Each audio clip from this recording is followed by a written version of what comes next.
TGIF. Hope you all have had a wonderful week. I know you are ready for the weekend to begin.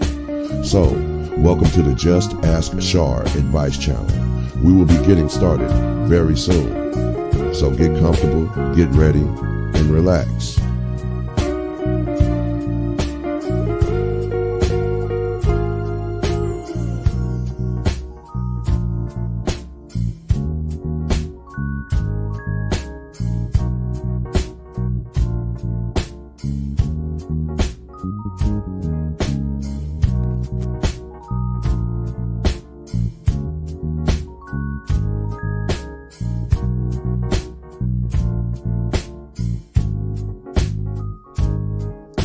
We sincerely thank you all for your support. This channel is sponsored by you, the subscribers. When you want to hear another perspective for yourself or a friend, then just send an email for advice to JustAskChar@gmail.com.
All right, we are ready to get this show started. Be sure to like, share, and subscribe.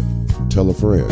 There will always be a perspective or some advice that someone can benefit from and use. Now, here's your host of the show, Char Willie.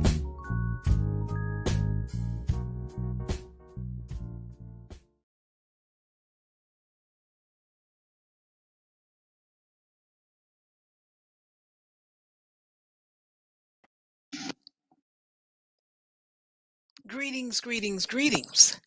TGIF, everyone. How are you? What's going on? How are you doing?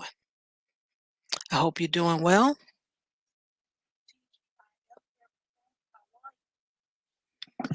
Okay. Hello, Sweet Jones.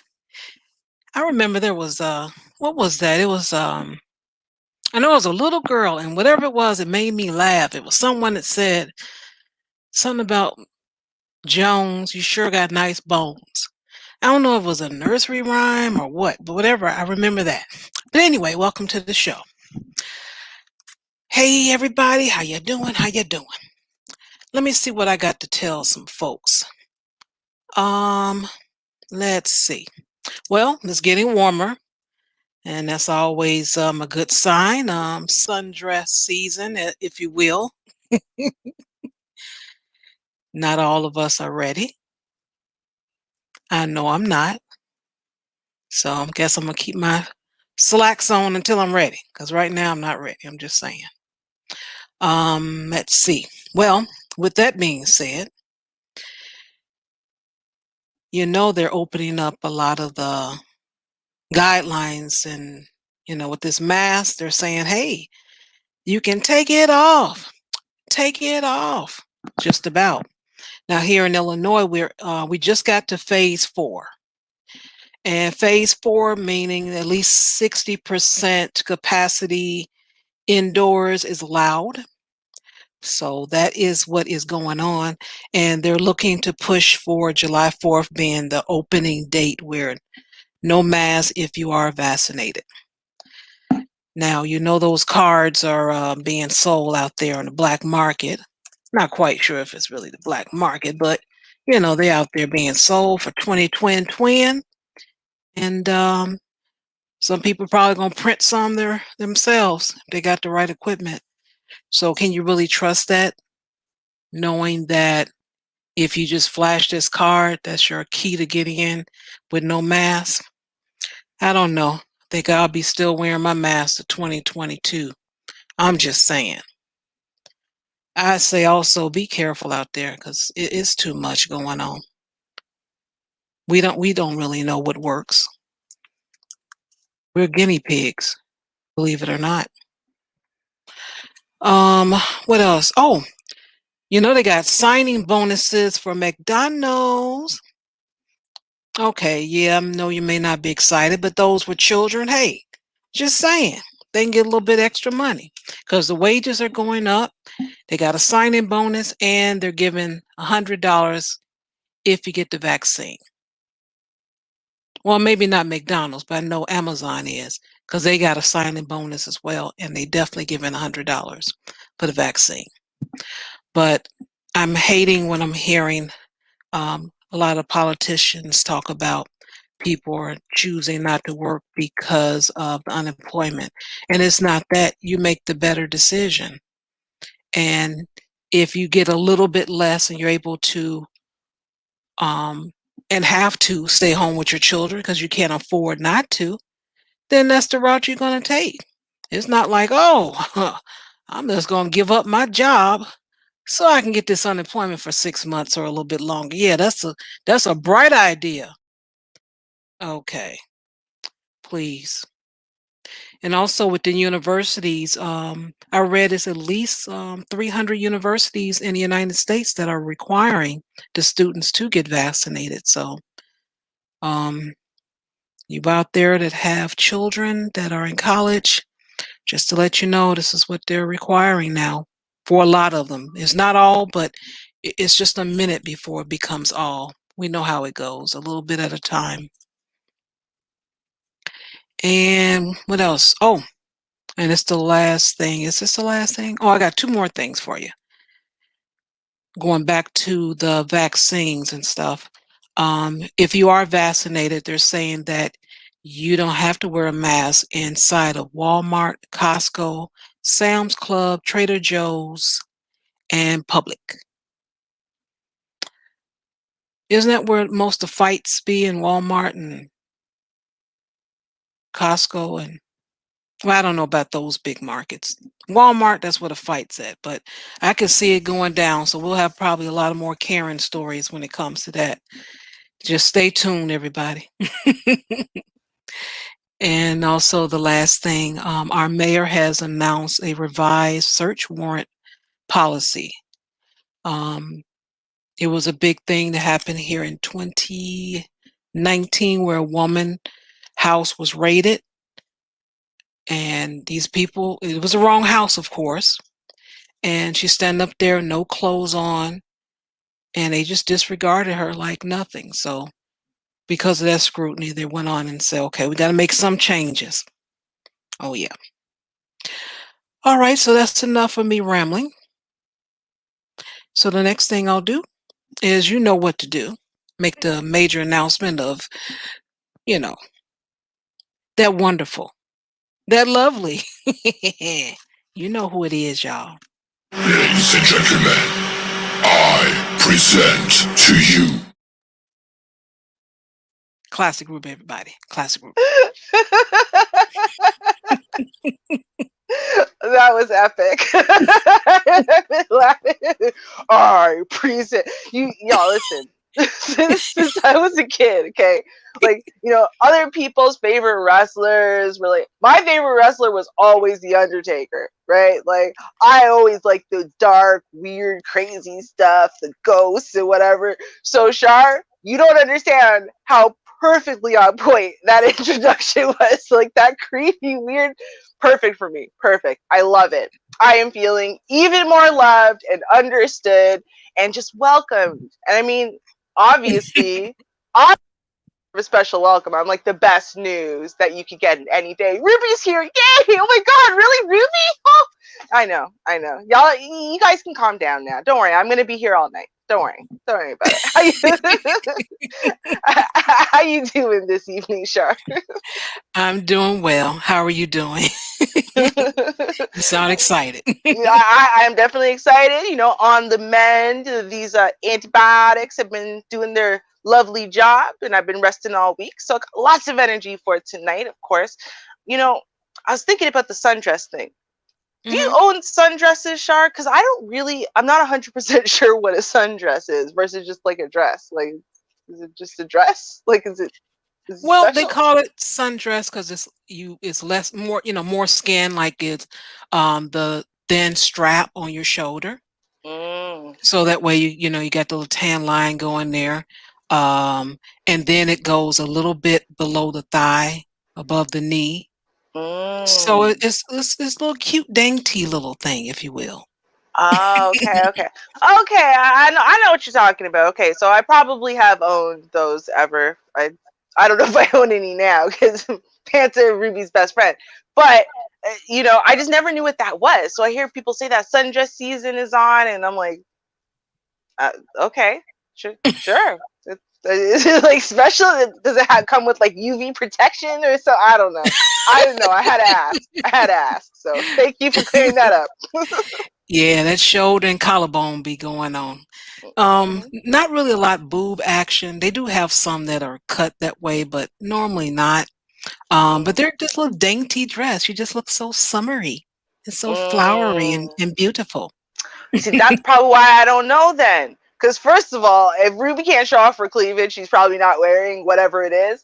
So that's the first thing. But the second thing is, I've never been the dainty type. Like, I've never had the dainty. I'm gonna look dainty and cute and girly today. I've never really had that. So I probably Okay. own dresses, and like you'd be like, they don't quite qualify for some reason or another. Like one day, I don't know, maybe I'll just put it on my channel and be like, hey guys, these are all my dresses. Let me know if any 1 through 9, if any of them are sundresses. And then we could just know, right? I'll just have like concrete examples in my home to be like, yes, I own sundresses, or no, I don't.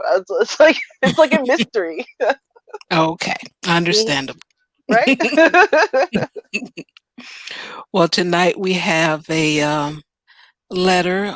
I'll do my best to try to not go in rage because my pet peeves are liars and those that like to argue. So, it may get a little rough for me, but I'll do my best. I promise Mhm. you, I'll do my best. Girl, we are on the same page. We are going to just be a cauldron of fire because that is like my number one. I can't stand hypocrites and liars. It's my two number one things. I can't. I have zero patience. So, whew, let me calm down from now. Okay. Whew. All right. Yeah, it's one of Mhm. them who saw things. Phew. Mhm. Okay. All right. So I'll play the letter and then we will drop the link and get on into it. All right. Let's see. I think it's you. Yep, it's you. Nice. And this letter from the young man discusses the issue he has with someone that continues to insert themselves in conversations, change the topic, wants to fight, and make everything about him. I find this to be not only tasteless, selfish, immature, and maybe there's even some mental illness going on. But we will throw all those ideas around. Textbook, experiences, the whole 9 yards. And let me play a clip from the audio of that letter instead of rereading it again. Here goes. Dear Shar, I know someone that if a discussion goes long enough, it always ends up in some type of fight. We could be having a fun time and then maybe out of boredom or because they want attention, he or she would throw a monkey wrench and start a fight or debate in which they never concede their point, no matter what the evidence that is brought up. As a person who loves peace, I'm trying to avoid this person whenever possible. Am I doing the right thing? A part of me feels like telling him or her that no one wants to argue all the time and to just chill out. But I feel that would start an argument. And it's not just me, it's our entire circle of friends who have begun to avoid him or her when he or she comes around. And no one wants to be disrespectful. It's just no one wants to hang out and have a fight from something that is brought up from 5 weeks ago again. So we've been scarce, especially since COVID. What are your thoughts? All right. Yeah. Well, yeah, I got some thoughts, all right. And if you have to force your way into fighting, getting a rise out of a person, all of that for attention, there's something wrong with that person.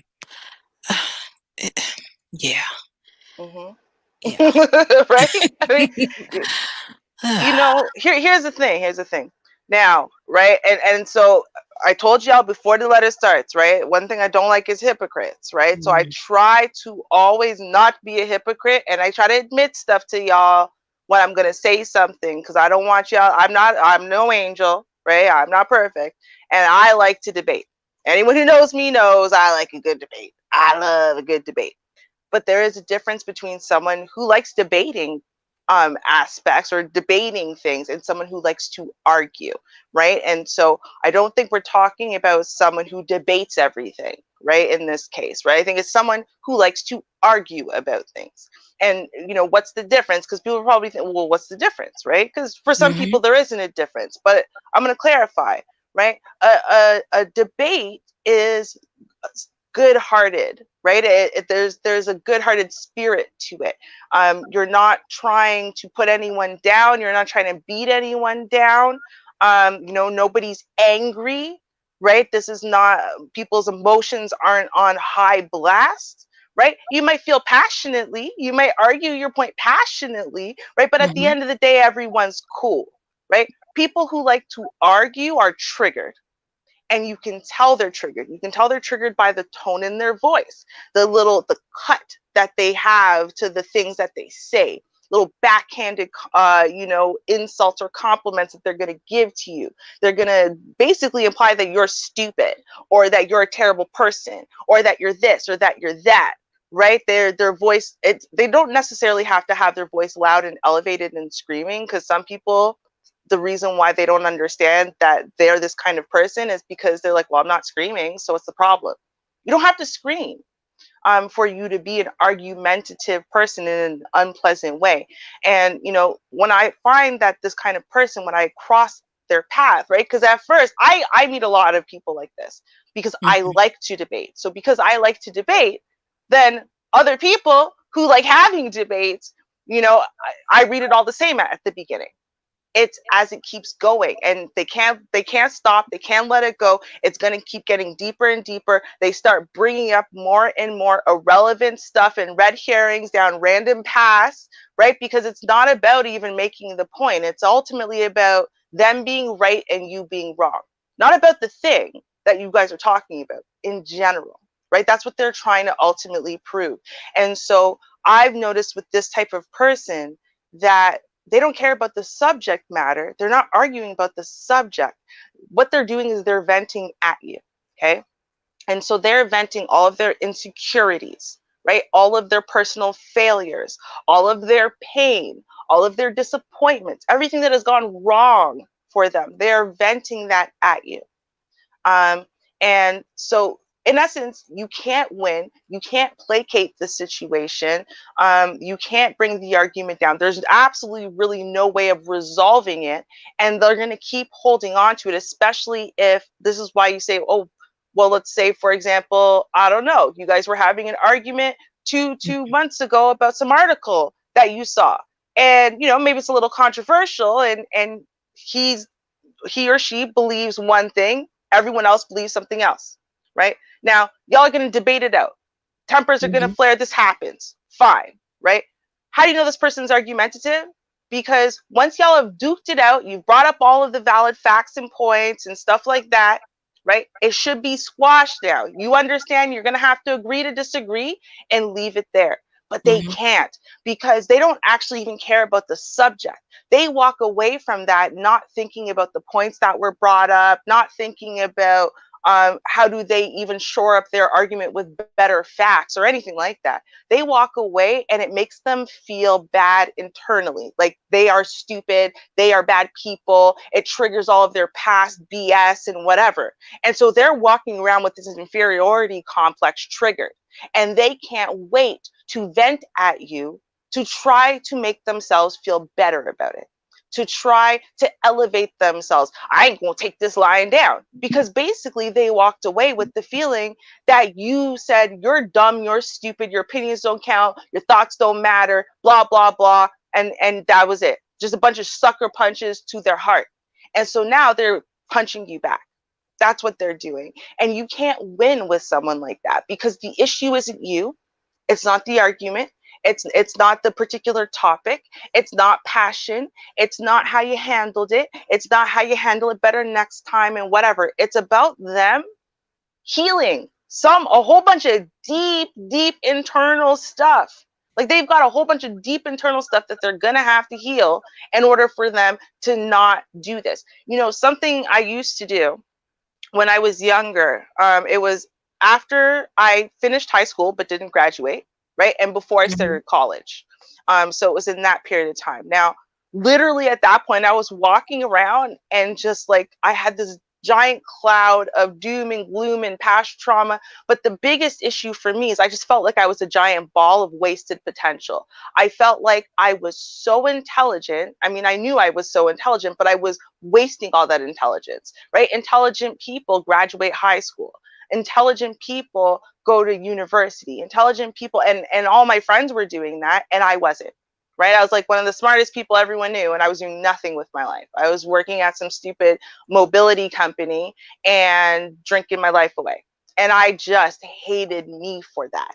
And so you couldn't have a discussion with me without me, like, first of all, I spoke way above people's heads. I did. I wasn't doing it intentionally, like consciously, but subconsciously I was, because I was trying to prove to myself that I was actually as smart as people kept telling me I was my whole life, right? I was trying to prove to myself I still had it. I was trying to prove to myself I knew stuff. Okay. Right? I was trying to validate myself with a bunch of people who don't care and aren't trying to anything. It was just a normal discussion, but I was trying to prove I know something, right? Right. Little 19, 20-year-old girl having big old debates with, 35-year-old professors of something. Yeah, they know more than me. Right. But I couldn't concede that point that, hey, maybe they know more than me. And so, no, like I wasn't even looking at their point. I wasn't actually even debating back their point. I wasn't saying, okay, well, you brought up that point and here's why I think your point is wrong.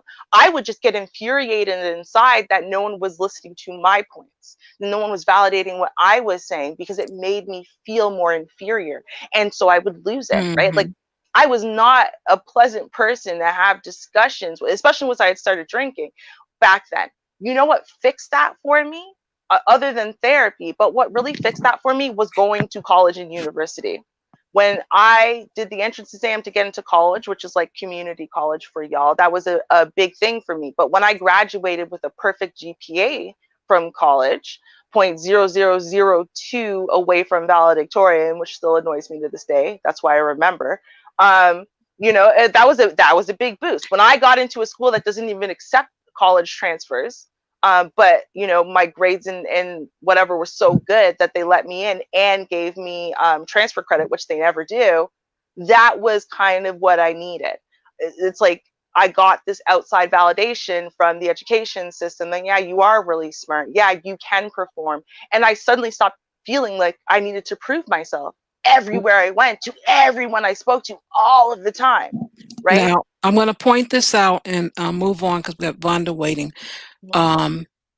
So what you just explained, and you were in the same situation, but it taken something to erase that. But you also was younger. Yes. I've told this story before, and I'll keep saying it because it is what it is. I dated this guy. Everything was fine. But for some reason, he wanted to start an argument before the end of the conversation. Mm-hmm. And at first, I was confused. 'Cause I'm like, how did we get here? It's like, you and I talking. Next thing, and I end the stream like, how did we get there? So the first time I was confused. So the second time, I'm like, I'm still not sure why. You know what? I know what I'm going to do next time. I'm going to end the conversation before anything because I don't know where that came from. So I had my plan that third night. Well, I'm going to go ahead and get ready for bed and go on take my bed, go on take my bath and everything. Don Teasy, what I tell you, Don Teasy? Leave me alone. So I went on and tried to get off the phone. Next thing I know, what make you think I'm ready to get off the phone? And I said, oh, okay. Yeah, this is a damn nut right here. That's what I'm dealing with here. Okay, I got it now. I don't know. There are some people that are just nutty like that. We were in our late 20s, so well, he was anyway, from what I can remember. But age could have something to do with it. And then some people just got just crazy as hell. I think he was just a nut. Maybe that helped him rub one off before he went to sleep. I don't know. But I don't like argument and I don't like no BS. Just start something with me because that's not my spirit. I've never been that way. So, when I got the letter from this young man, now it was interesting. He said he or her. I don't know why he wrote it that way. So I just read it the way he wrote it. So, I don't know. But it goes for either gender. If you start some stuff, it still goes back to you. As you just explained, and then I'm explaining, it still goes back to that person. Something going on with them. You don't have to sit there and argue with them. You don't have to allow them to take the air out of the room. I had a situation, was around this person and they just changed the conversation. I'm like, well, hell, don't you see me talking? I don't like that kind of stuff. So again, I'm not argumentative. I'm not assertive in that way. I'll let you go ahead and speak. And once you're done, then I'll go ahead. But once I see your agenda is to constantly do that and start something, now I'm getting the hell away from you because something's wrong with you. You need some medication or something. I'm out. Welcome to the panel. Wanda, how are you? Hey, girl, Hi. hey. Hey, Char. Hey, Ruby. Thanks for having me. Anytime. So when I listened to the letter, what it put me in the mind of is someone who I call energy vampires. For you to participate in back and forth with that person is to take all of the energy from you. Because I agree with Ruby, like you said, there's no winning the argument with that person. The argument, the agreement, the disagreement, the whatever it is that you guys are having, there's no way for you to win it, even if your points are outstanding. That person is dead set on creating this level of confusion, this chaos, this commotion. And for some reason, when you find a person that's like that constantly, for me personally, now I agree, Ruby, maybe there's something that person needs to work on. And, you figured out that there was some things you needed to work on and, you actually did, get it taken care of, but not everybody does that. And the way that I see it is that it's really very, very, very, very, very hard to tell grown folks what to do. So the way I see it is when I get to a point where, and let's say you've talked to this person umpteen times, just, hey, you kind of just came at me all crazy. We just had this little crazy, exchange, and you guys talk it out and you work it out. And guess what? They do it again tomorrow. Mm-hmm. And you do the same thing, and then they do it again, in 3 days. Yep. A damn nut. I agree, Char. For me, I'm sorry. I'm at a point in my life. I'm not going to do it. What I'm going to do is remove myself from that person. And it really has nothing to do with me, not wanting to, say anything to the person or rock the boat or anything like that. This person's been doing this way before they even knew me. I'm not the catalyst for why they do this. But what I won't be is your whipping board, and I'm just going to remove myself. It makes me less likely or less, wanting to have a conversation with this person, because it's going to be the same old thing. It's a routine. It's a way of this person's personality. They do this with everybody. You're not anything special if they're doing it with you. They do it with everybody. So for me, it's tiring. And unless I have the extra energy, I'm not going to put forth, any back and forth with that person. Or I might just shut it down and be like, they'll be like, no, Vonda, I disagree. I think, this, that, and the third. And guess what Vonda's going to say? Okay. That's what Char does too. Yeah, you're just going to get silent from me, because I argue over what? Argue over what? At the end of this argument, we're not even going home together. We're not sleeping together. We're not gonna get up and go to church tomorrow. I don't care if we are going home together or sleeping together. I'm not gonna argue with you. Well, see, that's a whole different show there. It's like if you have your show don't play. We're talking about some divorce, some separation, or somebody got to move out or something. It'd be a separation or something.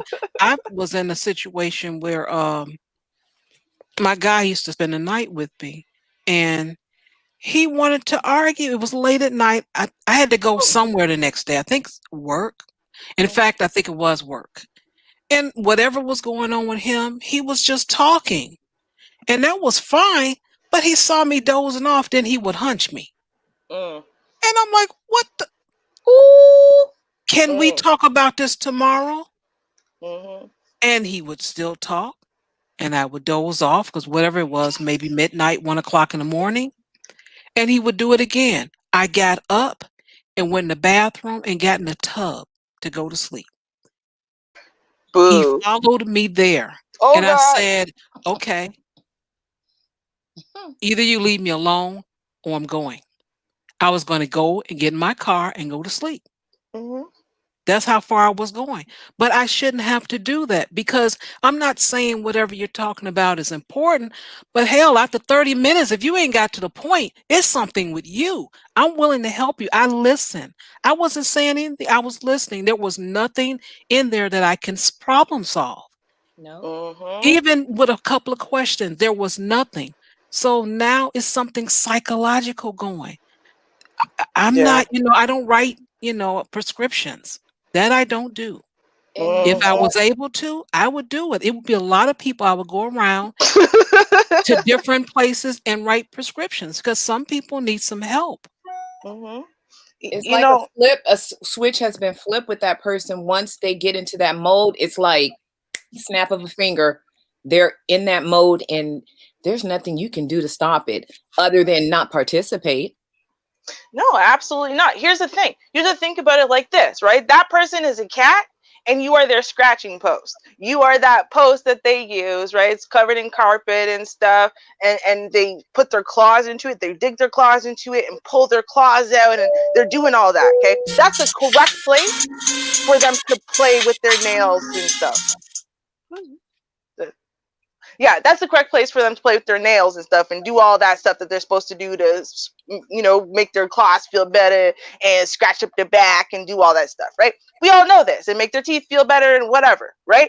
Okay, so you're not a scratching post, right? You're a whole person, but they're using you like the scratching post, right? So think about it this way. It's like you give your cat the stupid scratching post. You show your cat that's where you do all the scratching and the clawing, buddy, right? And then you come home one day and his little ignorant self has gone and used your couch as a scratching post.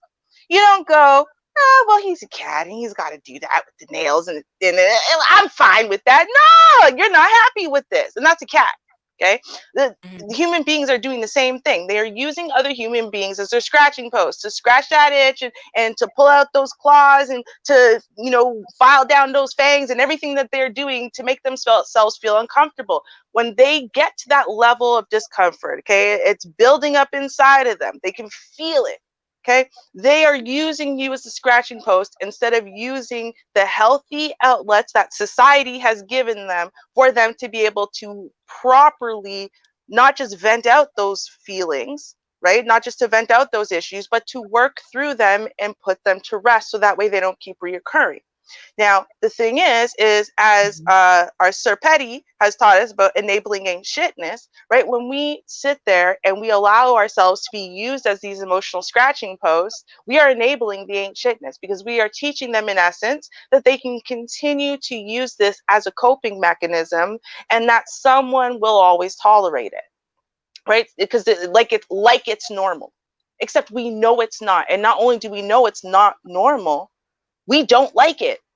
So the best thing we can do is not only to not engage, right? Not engage, not engagement. It depends on what kind of person you are, right? If you're a super non-confrontational person, then you know what? You just not engage and that's it. But there are some of us like me, right? Who are a little bit more, I won't say confrontational, but just confrontational. Yeah. And so, Yeah. so I try to listen, and so if you're someone like that, right, then not only do you not engage, right, you tell them about the conscious uncoupling from them. Here's the reason why I'm disengaging with you, right? And not only am I going to disengage in this moment, if you continue to do this, I'm going to disengage from you, period. And here's why. Now, you know what I mean? They can give you all kinds of reasons, excuses, blah, blah, blah, blah, blah. And I can sit there with all the understanding and empathy in the world and be like, yeah, no, I totally get that. Right. But it's still not my problem. Just because I get it doesn't mean it's my problem. Just because I have empathy for you doesn't mean it's my problem. Just because you're a great person, you've done lots of things, doesn't mean it's my problem. Right? Because you are still the one who's acting in a dysfunctional manner and trying to bury me in your dysfunctionality. That's your problem. You need to solve it. If you care about me, if you care about the people around you, then it's on you for you to go and get the healthy scratching post and stop ruining my couch. I understand that completely, Ruby. However, to have that type of conversation with a nut like that, that's not going to work. But I hear you. That sounds excellent. So you have to, I find that I have to use other measures. So it's like I get ghost, or I just look at you, I nod my head, and and I start questioning you. So what was your point? Normally, that's when you're going to get your answer. If you ask someone what was their point after they finish, whatever it is, hollering, screaming, going around in circles, jumping up and down, whatever it is, and you can't get an answer once you ask them to sum up all of that activity that they've done, that's when you know there's something wrong. And they're going to do it again. And you're right, and they'll do it again. Now, in this letter, the young man was talking about a group setting, and he makes it uncomfortable for everyone. And he didn't want to feel out of place or whatever to say something. If that person is causing all this havoc, it's okay. I don't even care if it's not the thing to do. It makes you look like the bad guy. So what? Be the bad guy. You're uncomfortable. So you're going to let this person make everyone uncomfortable in your group. You're not going to say anything for what? For them to continue? No, say something. Please do. Well, it depends on the setting. I mean, if you're in a setting where, you've invited some people over and you're hosting a situation and that person comes into your setting and they start causing a whole bunch of commotion, you as the hostess be like, hey, look, you know, you're getting out of hand, you know, and it's not that serious, then you may have to step in. But as, you know, one of the guests, you're gonna be like, oh, I'm not talking to Joe, because Joe over there tripping. He's on one again. You know, that's a different type of a setting, you know. But it's like when you're dealing with that person, I mean, I'm going to tell you, when they're doing it, they know they're doing it, but they don't. You know, if that makes any sense. It's like, it's so triggering for them. It doesn't matter, you know, what the situation is. Something triggers them, and then all of a sudden they get that wild hair up them, and they're like, okay, here's the time to cause all this commotion. And they just start doing it, you know. But you're not the only one that notices it. The other group does. So, you know, to the writer, the author of the letter, everybody else notices it too. So, I mean, if you guys are a group that gets together all the time, maybe as a group, you need to discuss what's going on with this person and then handle that person accordingly. You know, maybe a group setting, say, hey, you know, Joe, we noticed that every time, you know, we get into a group, you know, you come at us with this craziness, and it just gets out of hand for no reason. And you just be stuck on these points, and we're just like wondering what's going on, because what you're doing is you're alienating the group. You know, people are going to tend to not want to be around you. You know, we have a little get together. Oh yeah, cool. Is Joe going to be there? Yeah, I invited Joe. Well, you know what? I don't know if I'm gonna come, because every time I go someplace and Joe is there, he's always kicking up dust and causing a whole bunch of commotion. Nobody has time for that. You know, it like I said, it sucks all of your energy, and it's so much work to even just have a regular conversation with that person that you're just exhausted. You know, I'll say this, and I'm going to use another thing that my Batcave friends have taught me, i.e. the Boondocks, as my example. But, you know, you're right, Vonda, in the fact that they know, but they don't know what they're doing. And so they know what they're doing. They just don't understand that their reaction, their behavior is disproportionate to the threat or event that they're facing. And so to explain that and illustrate that with something that people can, you know, relate to and they've seen. So the episode of the Boondocks, right? Where it was like, you know, two black folk and someone like bumps you in the street or steps on your shoes or whatever. Right. And then they end up getting all in this big fight, and, you know, I'm going to shoot. Now we're going to shoot and kill each other.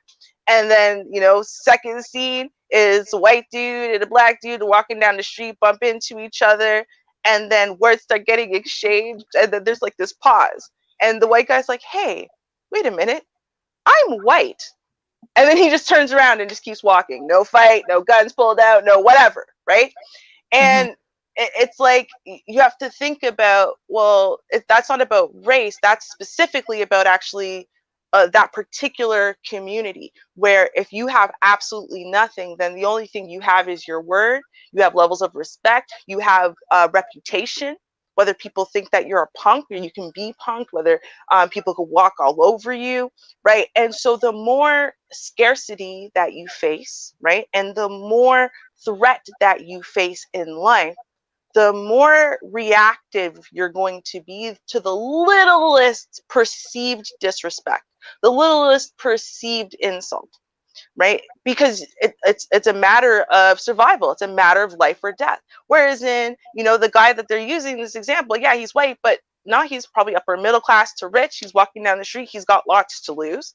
He's not suffering from scarcity. And so he doesn't care what you think about him. He doesn't care if you think he's a punk. It's not going to impact him, right? And so I find that these people are often like that. The perceived disrespect, the perceived level of threat that they get from the smallest disagreement with someone, from the smallest word that you said in a way that you thought was completely irrelevant, and they heard it as a backhand. They heard it as you calling them out their name. They heard it that way. That's not what you said. It's not even what you meant. Wasn't in your tone. Nothing. But that's what they heard, right? And then their response is to respond with the scarcity mindset, right? You've got to chop off all heads. Chop off all heads, because you can't let people think it's okay to disrespect you, because that's all you have. That's all you have is your respect, reputation, your word. That's it, right? And we see this. This is why I say we would see this disproportionately in our community, because that's something that is so pervasive. We are so scared of that threat of people thinking that they can disrespect us, right? Thinking they can walk all over us, thinking that they can look at us like we're little bitches and stuff like that, right? It's huge. And so if we have something dysfunctional going on where we aren't reading the room properly, because of our own trauma, because of our undealt with issues, yeah, we're going to overreact to a lot of things that we shouldn't overreact to, especially in a group setting, because there's other people watching. That actually heightens the issue. If it was just one-on-one, you got time to react. You got time to clear stuff up. You got time. But when other people are watching, they could all be sitting there texting and be like, oh, he's acting like a bitch right now. And you're imagining all this stuff in your head. You're imagining how this is going to spread like wildfire. You're imagining how now everyone knows blah, blah, blah, blah, blah. And so you've got to defend that. You've got to defend your honor, in essence, even though there's nothing to defend. And so insecurities. Yes, exactly. Big insecurities. I mean, seek help.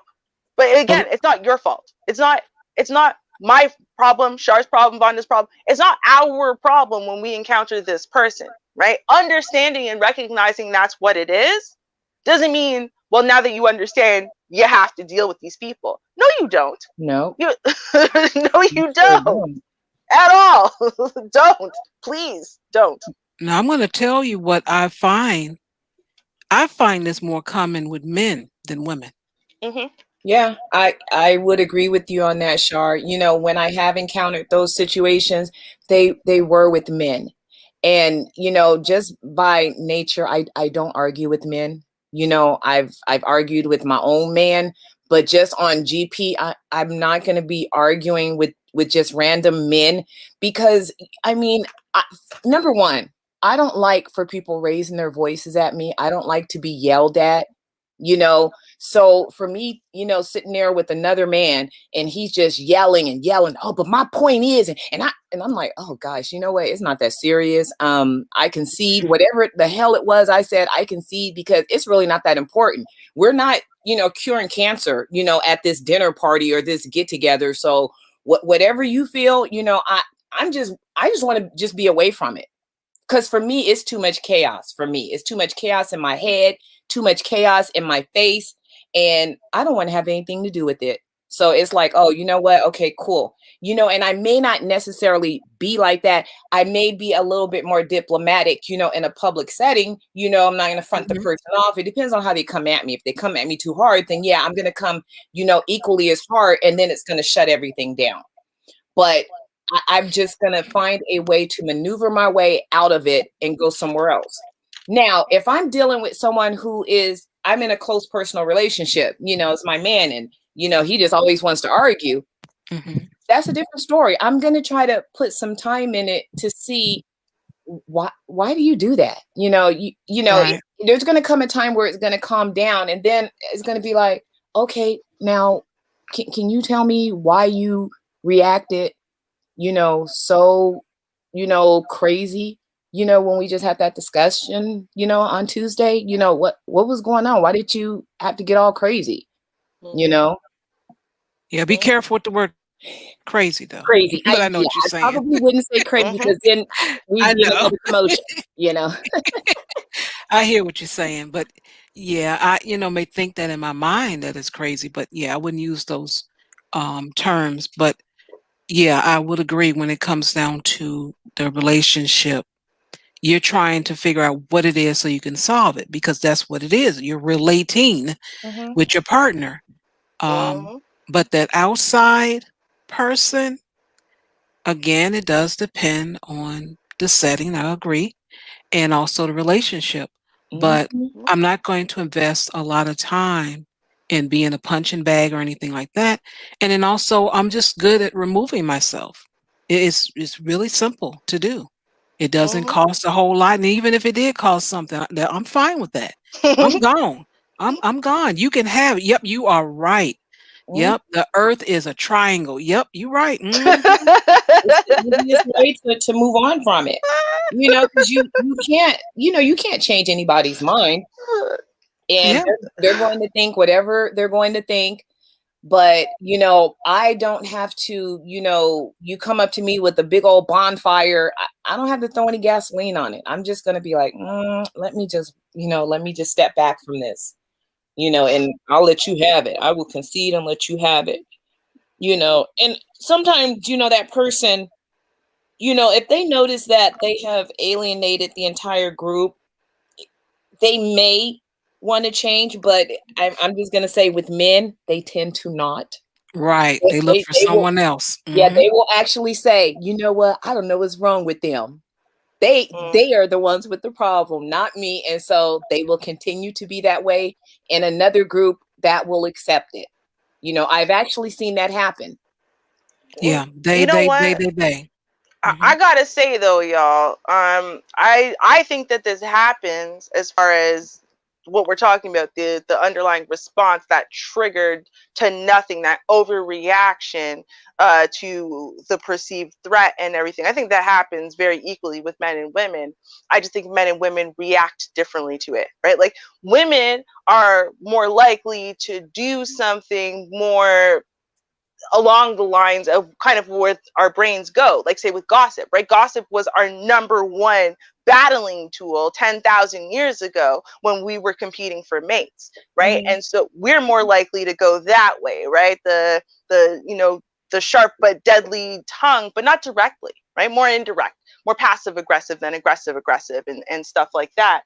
And to me, depending, that could be worse in a way, right? I almost prefer the more upfront aggressive.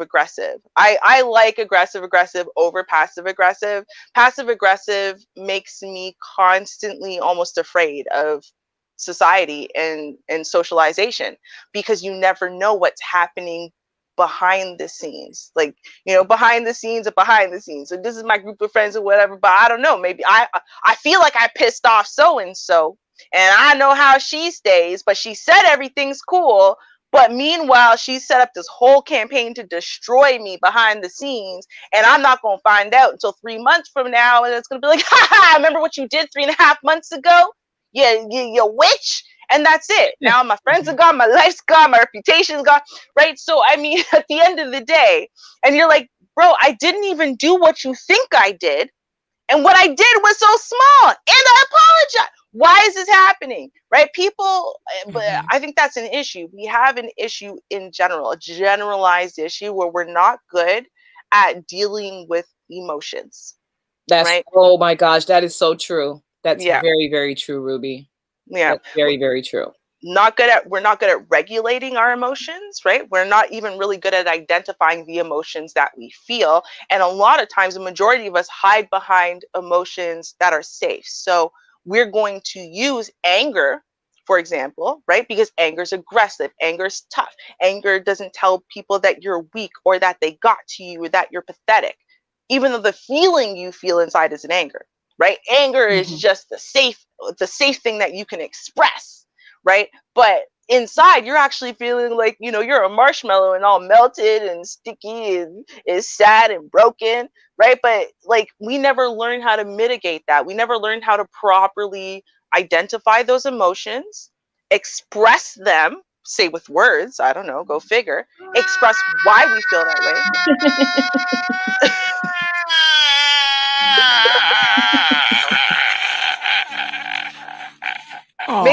Maybe with more consonants and vowels than that, but you know, and then like, no, like, hey, you hurt my feelings there when you said that, right? We don't hear that a lot, right? You hurt my feelings. We don't. That's the end of the argument after all the craziness has happened, right? After all of that and all of the craziness and chairs are broken, windows are broken, everything is broken. Now people are willing to admit that their feelings were really hurt way after the fact, right? Whereas if you just started there, right, you hurt my feelings. Then you get the person, oh, I did. I'm sorry. How did I hurt your feelings? I didn't know I hurt your feelings. I wasn't meaning to. I'm sorry. But unfortunately, I'd already packed my bag and left by then. I'm like, I need to get some sleep, and I am not going to be able to get here. I see ya. And I ain't coming back. Welcome to the panel, Chandra. How are you? Hey, Chandra. Hey, Chandra. Oh my God. Y'all think well, Char's good evening. playing? Hey, I'm waiting to hear Shadra's a-hole a-hole corner. corner. Are you bringing that out, sir? I guess I will. Yes. First of all, I feel like y'all waiting to stab me in the back.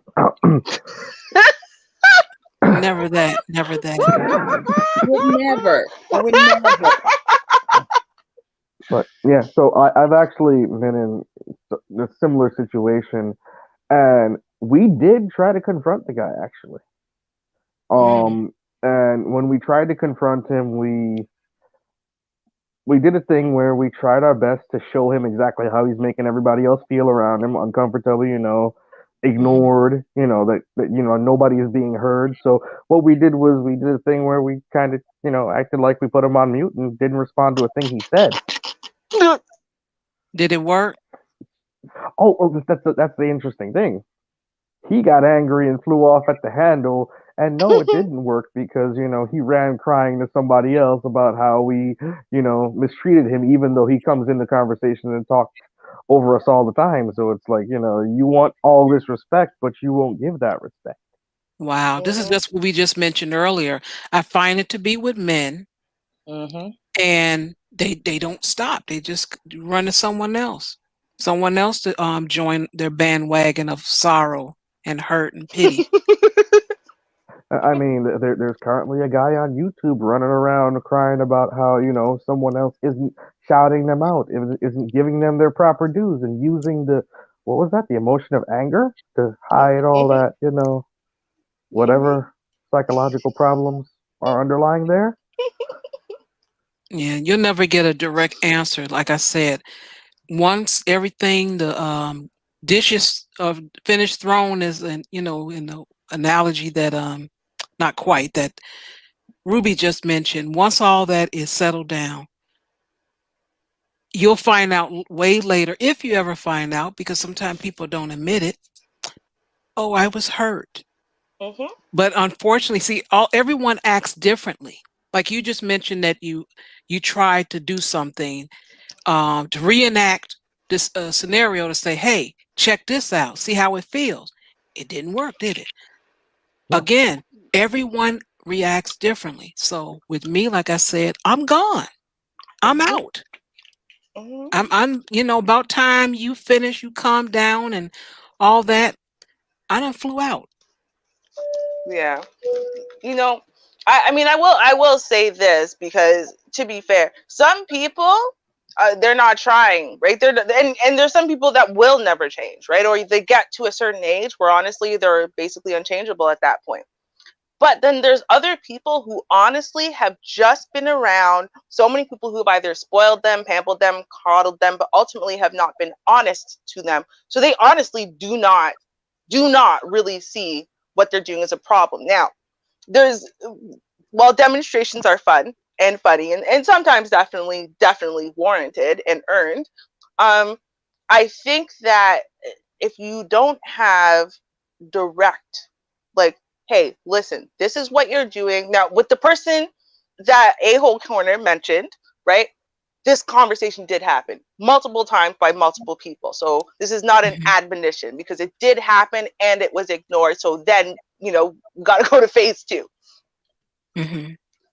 But you have to do the direct, because honestly, especially when we're talking about men are not good at social perception and just social graces. Women are better at picking up on those things than men are, right? Because men aren't as trained and their brains aren't as geared towards it. So a lot of men, ladies, y'all are listening, you've been in relationships with men your whole lives, right? How many times do you sit there and try to give men social cues with your behavior, your attitude, you're this, you're that, you suddenly change to let them know you are displeased so they can ask you what's wrong, even though you know that you feel like they should already know what's wrong, and blah, blah, blah. And it takes you going to some extreme for them to finally be like, okay, what's up? It don't work. They don't pick up on the clues. They don't. Why are you sitting there trying to string me along with a goddamn cookie crumb trail of hints when you could just use that same thing you said that other person could use, their mouth and their words, and say, hey, this is wrong. I don't know why women think that cookie crumbless works. Because as a dude, right, I have a full stomach. I can sleep at night. You know what? Something burned down the street. I'm fine. That doesn't bother me. Well, exactly. when we're She's young, a little bit more quiet than usual right now. Whatever. Exactly. Right. Well, one thing that I can say, and I do feel that this works a little bit better. When you are dealing with a man who is like that, if the whole group comes at him, that's a hell no. That's not going to work. Because he's going to feel like he's being ganged up on. Why is everybody all ganging up on me? And you know hey, what is this? What, y'all don't want me around? And it turns into this whole big old thing.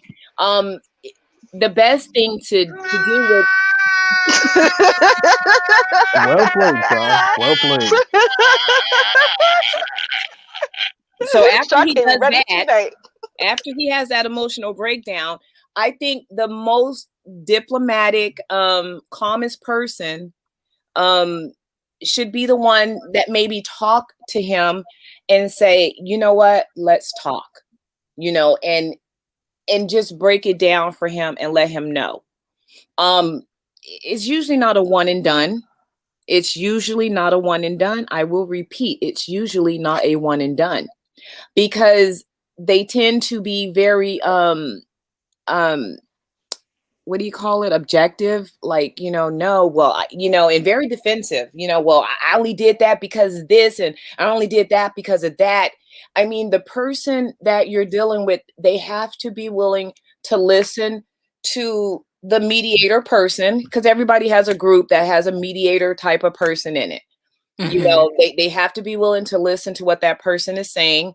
The person has to be genuine, you know, and it's all about the tact and how that person talks to him, you know, and stating, you know, what the obvious problem is, you know, and, you know, based on the amount of respect that he has, you know, for that mediator person and for the group itself, he may or may not, you know, tailor, you know, his behavior.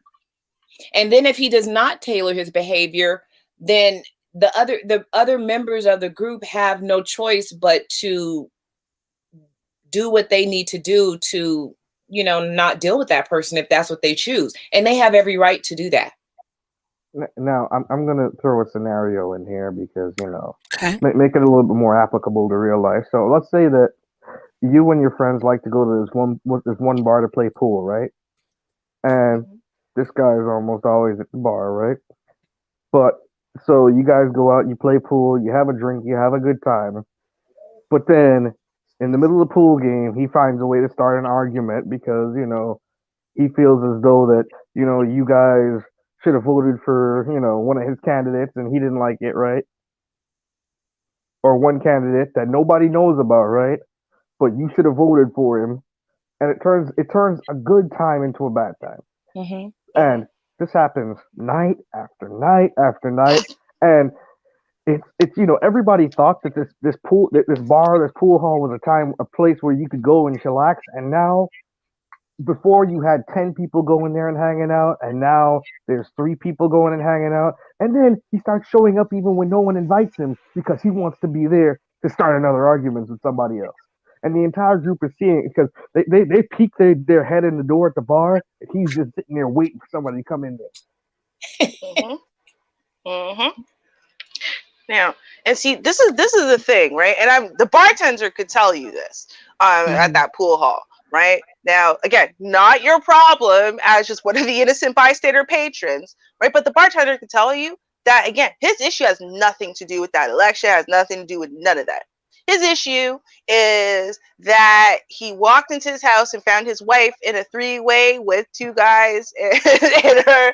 And then afterwards, he tried to forgive her, but she left him, and she left him by kicking him out on the street and left his stuff all at the curb in a pile of trash water, and he didn't have nowhere to stay. So he's been sleeping under the bridge the last 3 nights. And then he showed up at his job, and because his clothes didn't look clean, they fired him. So now he unemployed too. And then he found out that his wife didn't pay his insurance, so his car's uninsured, but so he can't sleep in that.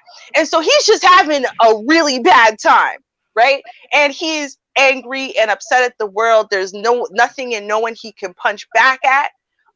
And so he has funneled, right, and misdirected all of that pain and all of that anger into this one topic. Why? Because it's not socially acceptable, especially for men, to sit there and cry about their problems, right? About their personal problems, about their feelings, about being hurt and stuff like that. They're not allowed to do that. So what do? They channel it into something they are allowed to be upset about, right? About their sports teams, about the elections, about whatever, right? And then they put so much force into it, and you can see it's disproportionate. It's like obsessive.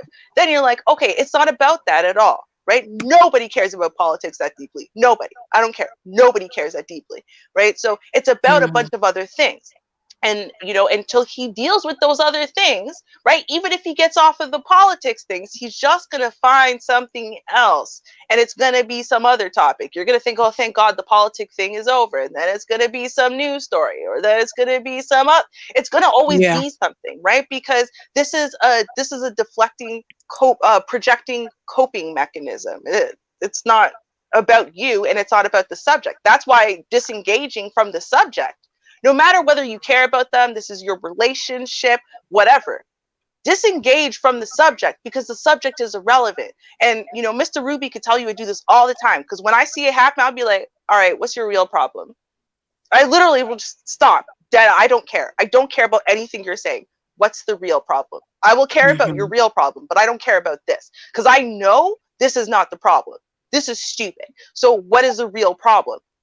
Right? Yeah. Oh, you don't want to talk about the real problem? Cool. You let me know when you want to talk about the real problem, because I'm not doing this mess. This I'm not doing. I've reached my limit on this for the night. So you let me know. And 10 times out of 10, honestly, he'll come back later and he'll tell me what the real problem was, which had nothing to do with that thing that I was so engaged in. I was getting angry. I get triggered, right? Until I paused myself and went, wait, this is so stupid. Why are we arguing about this, right? It's not about that. It's just he's a man, and he's a man's man. He's not allowed to sit there and cry about his feelings, right? And he's trained. Men are trained too. Women, just so y'all know, men are trained that especially you shouldn't talk to your wife about it. Especially not your wife. You don't want your wife to think that you're weak and you can't handle stuff. Yeah. Right? Even though I should be the first one you should be talking to it about.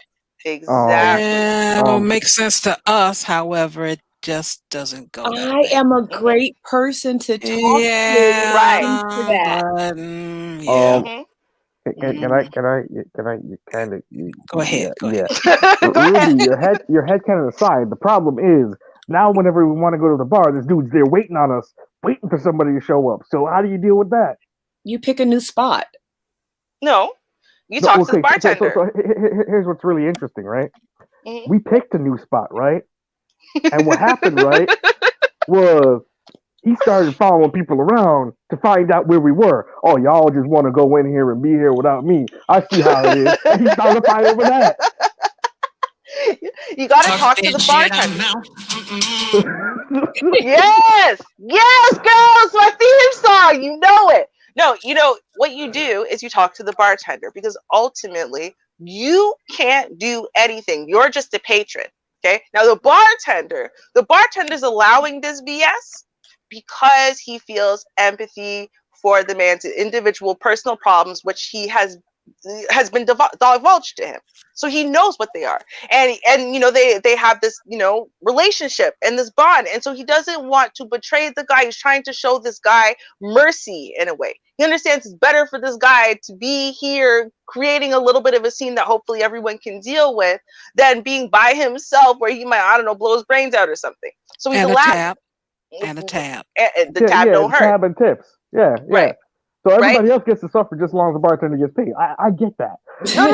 You got to talk to the bartender, because the bartender needs to now understand, right? It's the same thing as a YouTube apocalypse. The bartender needs to understand that he's going to lose 10 patrons unless he loses one, right? So that's what it comes down to. This is why you got to talk to the bartender, because the only person who can make that problem go away is the bartender. Right? The bartender is also the only person who could give proper advice that's going to be listened to, like go seek counseling now. Let me break it down for you and show you why it is that this is you got to go get counseling, bro, because you're blowing up your life. And until you do, you can't be here, right? Only the bartender can do that. So you got to speak to the bartender. Speaking directly to that crazy patron ain't gonna get you anywhere. But let me Except for say another this: headache. if you don't want to do that, because I would go through all that. I would come in one day, peep in. I'm like, oh hell no. And when I catch the bartender by himself another day, I say, oh yeah, man. Yeah, we're not coming. My group, we're not coming around here anymore because that dude that always liked to argue. It just we don't have a good time anymore sitting around drinking. So we're gonna, we found another spot to go to. So yeah. And that's it. I'm not going to say anything. That's up to that bartender because the patron can go wherever they want. But if you follow me, now it's a problem. It's a problem, right? Now it's a problem. Mm-hmm. So I've had it. Like when you have Discord conversations or internet rooms, internet chat rooms. Mm-hmm. You leave a chat room and then somebody decides to follow you from one chat room to the other, even though you're having a completely separate conversation to them. Like you're talking about sports, you're talking about, let's say you're talking about the World Cup, right? Mm-hmm. And how Brazil hasn't been the same ever since they lost Pele, and he wants to talk about basketball, right? So you say, you know what? Because you're talking about basketball, we're gonna go over here and talk about soccer. Mm-hmm. And then you leave, you go to a different chat room, and then he follows you when he comes in the room. Hey, did y'all catch that game with LeBron last night? Excuse me, don't you hear us talking? We were here, you were over there talking about basketball. We don't want to talk about basketball. That's why we left to come over here. So what's going on here? You stop them right there. That's what I said about the person following you. You stop them right in your track. Mm-hmm. Yeah. And they're going to feel uncomfortable. They're not going to want to be around you anymore because they're like, oh Lord, well, why I got to be like that? Why you following me, dude? What's up with that? Yeah. And it's interesting that turns into another fight, right? Well, now I'm starting to feel sorry for him, y'all getting around and planning to do things to me behind my back, so See, but you know what? Here's the thing, right? And it's a problem that we start with human beings from the time they're very little. We don't give children enough credit that children are very perceptive. Okay, human beings are actually way more perceptive than we give them credit for. So we feel like if we tell them a nice lie or a nice half truth, and then it doesn't settle them. If anything, it makes them more agitated and on edge that they're the ones who are being unreasonable. And part of the issue is if we're going to be direct, we should be direct all the way. Right? Yeah. Because that is often what they're responding to. They're not responding to the fact, yeah, they came and did something ignorant. That's cool. But there's more to it than that. Right? And we didn't want to tell you that you were being ignorant when you walked in here and changed the subject, and you always do it because every time we talk to you, it's always some fight, bro. So honestly, we're done directly dealing with you. We don't want to do it. Every time you come into the room, we give you a chance to just meld into the conversation like normal people. And every time that you don't do that from now on, we are just going to bounce from where you are so we can continue having normal conversation with everyone else who knows how to participate in the conversation normally. That's really what you should do. You have to be as direct and specific and honest and open as possible. You really do. Because until you do, they're sensing something you don't want to say because you don't want to be mean or because you feel like you said it 17 times ago this one time, so they should remember and blah, blah, blah. And they're saying, well, every time you address it, you say something different.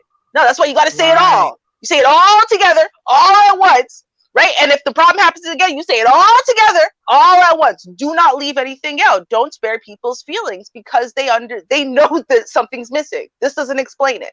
I need the whole explanation. Because they don't care.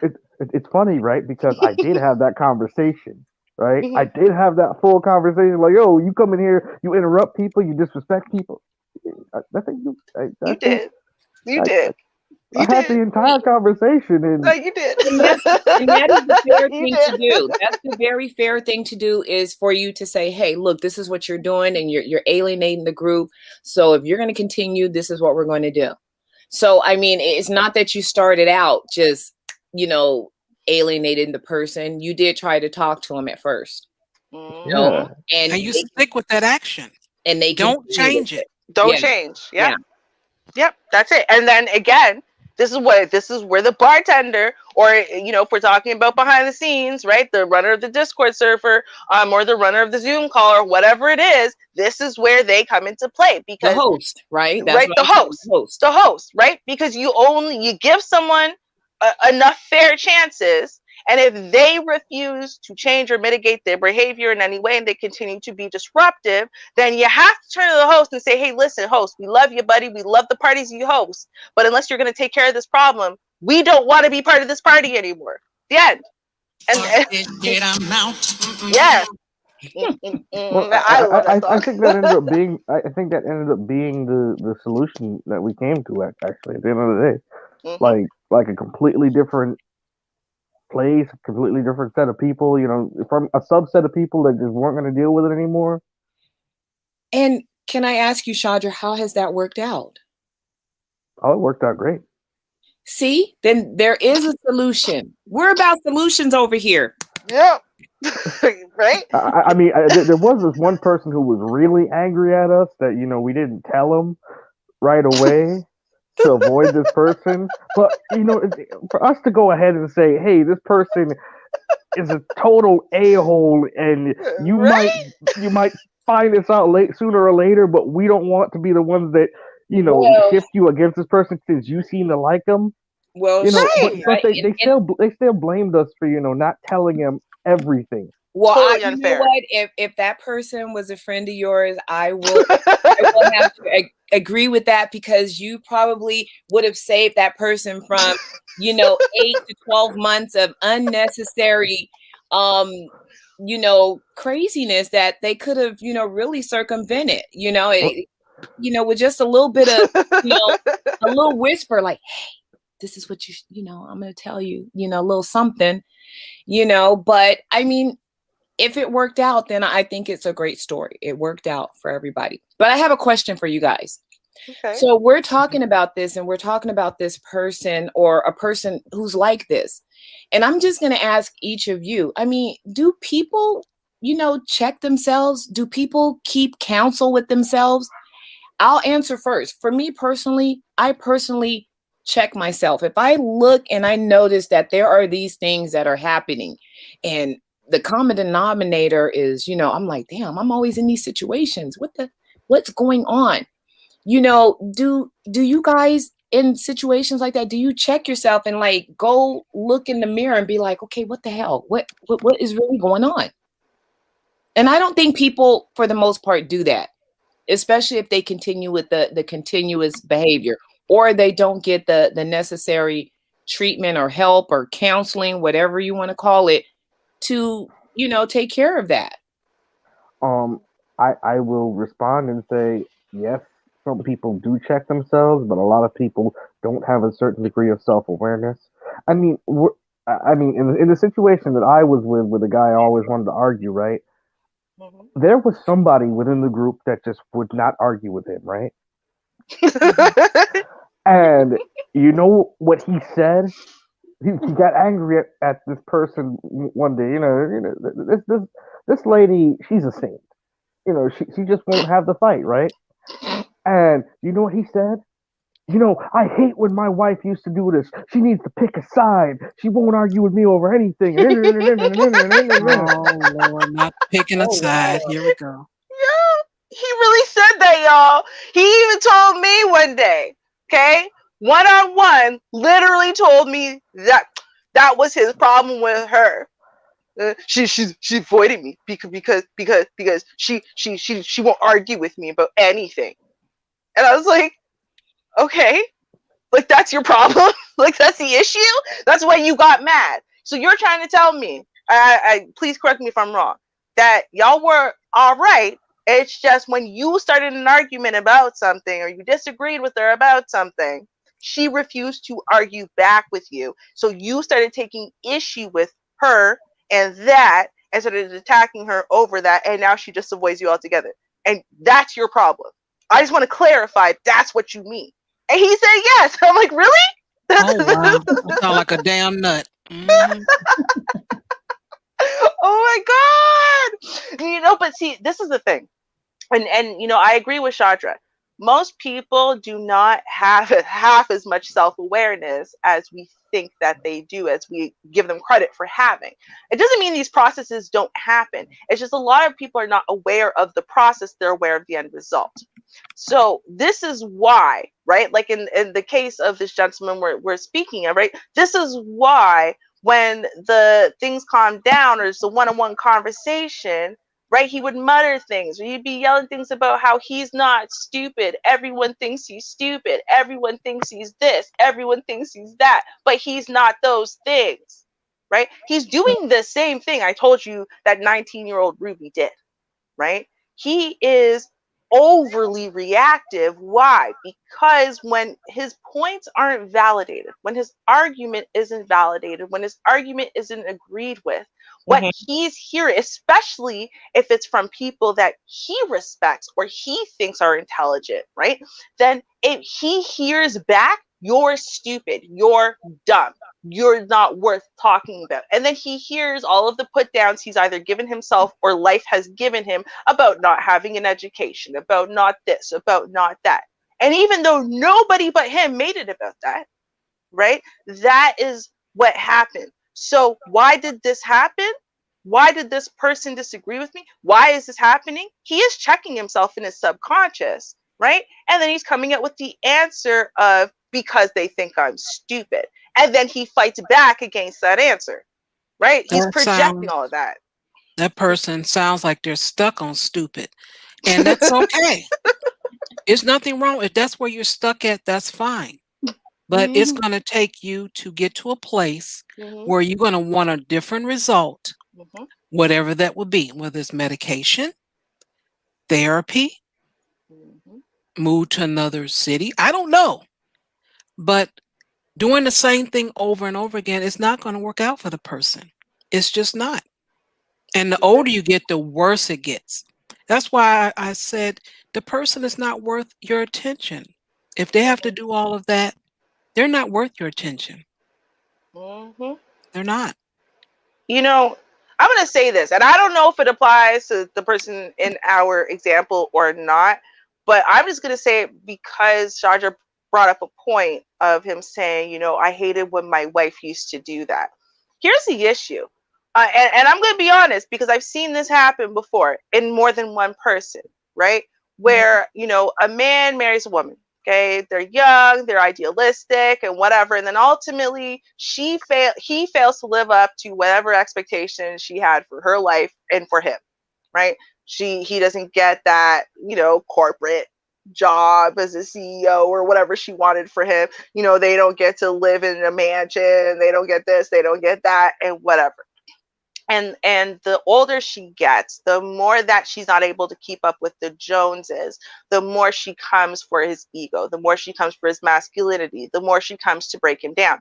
And so what he does is he takes it all, he internalizes all of it, right? Because what can you do?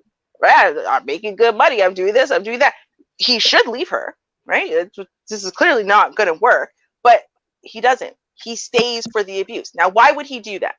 Right? Well, he does that because it's what he saw as a kid, because he saw his parents do it, or random women do it to his father, or his mother do it to random men, right? And so it's normalized to him, right? And just like it's normalized that in essence, the man just takes it, internalizes it, and then goes and kicks the dog, in this case being your group on Discord, right? And so then you do the same thing because you don't have coping healthy mechanisms, right? It would take a lot. The older you get, the harder it is to change. The harder it is for you to even honestly, fully admit and see that you have an issue, right? But a lot of people on the internet right now are under the age of 35. Well, can I throw something in there in between the headcanon? You this headcanon. Okay, go. I just watched a dude do an 8-hour rant, literally, on why other people aren't, you know, giving him the credit he deserves on YouTube, and he sounded a lot like this dude we used to deal with because He's like, well, they don't give me the respect I deserve. They don't, they always plotting behind my back trying to and nobody's even worried about you. People are going ahead and living their lives and being successful, and the only thing you can say is that these people use you to get to their success, and you're the furthest thing from their mind. Mhm. Yeah, another wasted potential individual, someone who was smart when they were younger, who had potential in a bunch of areas of life, but literally had no follow through and no motivation, and blames that on everyone other than their own internal motives, right? And then continues down that path their whole lives, right? Continues basically shying away from working hard towards achieving and maintaining, sustaining anything, right? And so then you have these people. Well, why would you do that? Because that's what you saw. Because otherwise, you wouldn't think that that behavior is acceptable. You wouldn't, right? You think it's okay for you to walk around in front. Why? Because you know what? It worked for you when you were 17. Because when you were 13, you saw a bunch of other people walking around in front about the life they live, about how hard they are, about how much money they have, whatever it is, right? And that only gets you so far, but that's what you know. So that's what you emulate. You realize it's not working. You realize, you understand, right? But you don't have enough wherewithal or motivation. That's one of the things you lack, right? Is internal drive for you to change that fact for yourself. So you're gonna, people like that are going to sit there and forever blame all of their problems, all of their shortcomings, and all of their failures, and all of their lack of success on everyone but them, even though everyone outside of them can look and plainly see that they are their own demise. They are their own downfall. They are the reason why they continue to fail at things. And most people can just sit there and with very little research outline the top 10 reasons why. So, I mean, Oh, the main reasons why? yeah, all of the main reasons why. So, I mean, it's normally, and again, this is why I am speaking to these over 40, over 50 dudes, because y'all are grown. Okay, I'm trying to speak to the under 35 population right now because it's easier for y'all to change. You're Yeah. also, you're in a more flexible, shall we say, generation anyway, where everything has always constantly changed because of technology. So y'all need to recognize this. Like, it's like when we were talking about this, I think it was last week or the week before in another letter. Like, sometimes you need to stop and check yourself. Are you the problem or is everyone else the problem? Because if everyone else is always the problem, if every single time you get into a group, there's always these fallouts and, oh, I deserve to have the right to my opinion and blah, blah, blah, and that's not fair. And okay, but is your opinion the problem or is it the way you deal with people that's the problem? Is everyone else the problem or are you the problem? And a lot more of us need to start checking ourselves and start taking accountability instead of pointing fingers at everyone else, saying no one else takes accountability but them, even though you never hear them take accountability for any damn thing ever. I've yet to hear it. And I'll Even tell once. you this too, Shadra. People don't pay attention to YouTube as a business because that's what YouTube is. It's actually a business, but people use it and they have self-esteem streams. That's what I call it. That's a good word. Yeah, that's Facts. what people have. They just have those self-esteem streams. Yep. I know I feel this kind of way. Let me have a stream. I feel this kind of way. Let me have a stream. But it's used, or YouTube's supposed to be used as a business. Mm-hmm. So let me ask the question of you, Char and Vonda. What solution would you say is the ideal for someone who might find themselves like sounding similar to the person that was discussed in the letter, always starting an argument or always starting a fight to feel better about themselves or to get attention? What would you say is like the number one solution that you would suggest, or what would you suggest this person does to first identify their problems and B, work towards solving their problems? Char, To the Vonda? writer or the To the The person who actually wasn't the issue. identifies themselves kind of like the person, like, I know it's hard for them to admit it to themselves, but kind of being the person that the writer's talking about. Like, Because I know there have been times in my life where I've been the one who just argumentative for no reason. But if I find myself being that person, what solutions would you suggest to me as that person who the writer's talking about? Okay, so the person, okay. Well, that person need to figure out what's going on. And that's only if they care. So you could, again, That's you could true. talk to this person, and I keep finding it's mostly men that do this. This is so sick, but anyway, it's mostly men that do this. So if you have that man and always all the time, that person might be comfortable enough to continue to do that the rest of their life until somebody choke them out in a nursing home. But I'm just saying, this person may change, they may not. If they want to change, they can look around and like, what's going on? Why everybody moving away from me? Why I keep getting these same results? I don't care where I go, what city, what town, what company. It's always the same result. I'm the man that's always hated upon. What is going on? And then now let's go to a therapist, because that person has no regard for you. They don't care. Just pay them that money per hour. They're going to sit and ask you some questions, and they're going to give you some results. Oh, well, have you thought about this? Well, we've been talking for the past 3 months, and you're getting where we're going with this, don't you? And if they argue there, then they're done for. Vonda? I would actually just tell them, or for them to think about, what are you feeling when you start these arguments? What are you so, angry about? What are you so upset about? How does that make you feel? Because a lot of times when people tend to pick fights, it's usually because there's something within themselves that they're not happy with. A happy, it's really hard for a very happy, well-adjusted person to go out and start fights with people.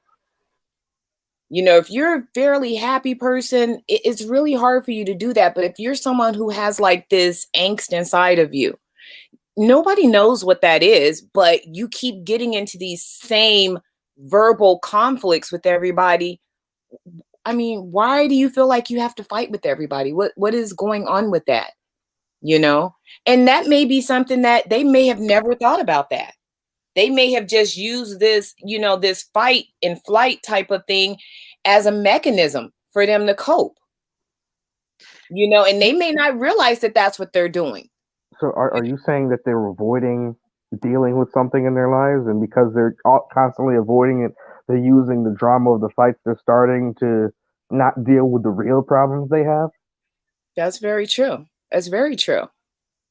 Because if Yeah. you're over here causing a commotion over here, that whole shitstorm that you got going on at home, you don't have time to think about it because you over here stirring up some other mess. And it's wherever they go. You got to think about this. Wherever they go. That's why I say it doesn't matter what town, what city, what job. It's wherever they go. That does, like now that I think about it, the person that I'm discussing, supposedly they were married, but I never heard the wife, or never heard the guy say, "I'm going to dinner with my wife," or anything. Mr. Snuffleupagus. Oh wow. Pokeroo. This is what happened. What? She was just in here, but she ain't in here now because I'm in here. You know what? I'm gonna say that. Have y'all ever sat and really watched like a binge of court TV? Any court TV show? Okay, I'm gonna tell y'all. I've been watching court TV all week while I've been sick. Okay. Bro, I've literally watched, I'm not even kidding, like 5 days straight of Judge Faith, and I never run out of Judge Faith. Like, and there's only like 3 seasons. They make a lot of these episodes a season. So trust me, you want to get a good examination of the human condition, watch court TV. Now, I'm going to tell y'all something. One of the things that I find mind-blowing, I did at first. Now I'm starting to get it. There's a flaw in the way humans think. I found it mind-blowing. People would come in and say, I don't owe money because it wasn't my intention to get into an accident when I got in my car that day. It wasn't my intention to break that person's face when I punched them. It wasn't my intention for my dog to maul that guy's leg. So therefore, I don't owe the money, right?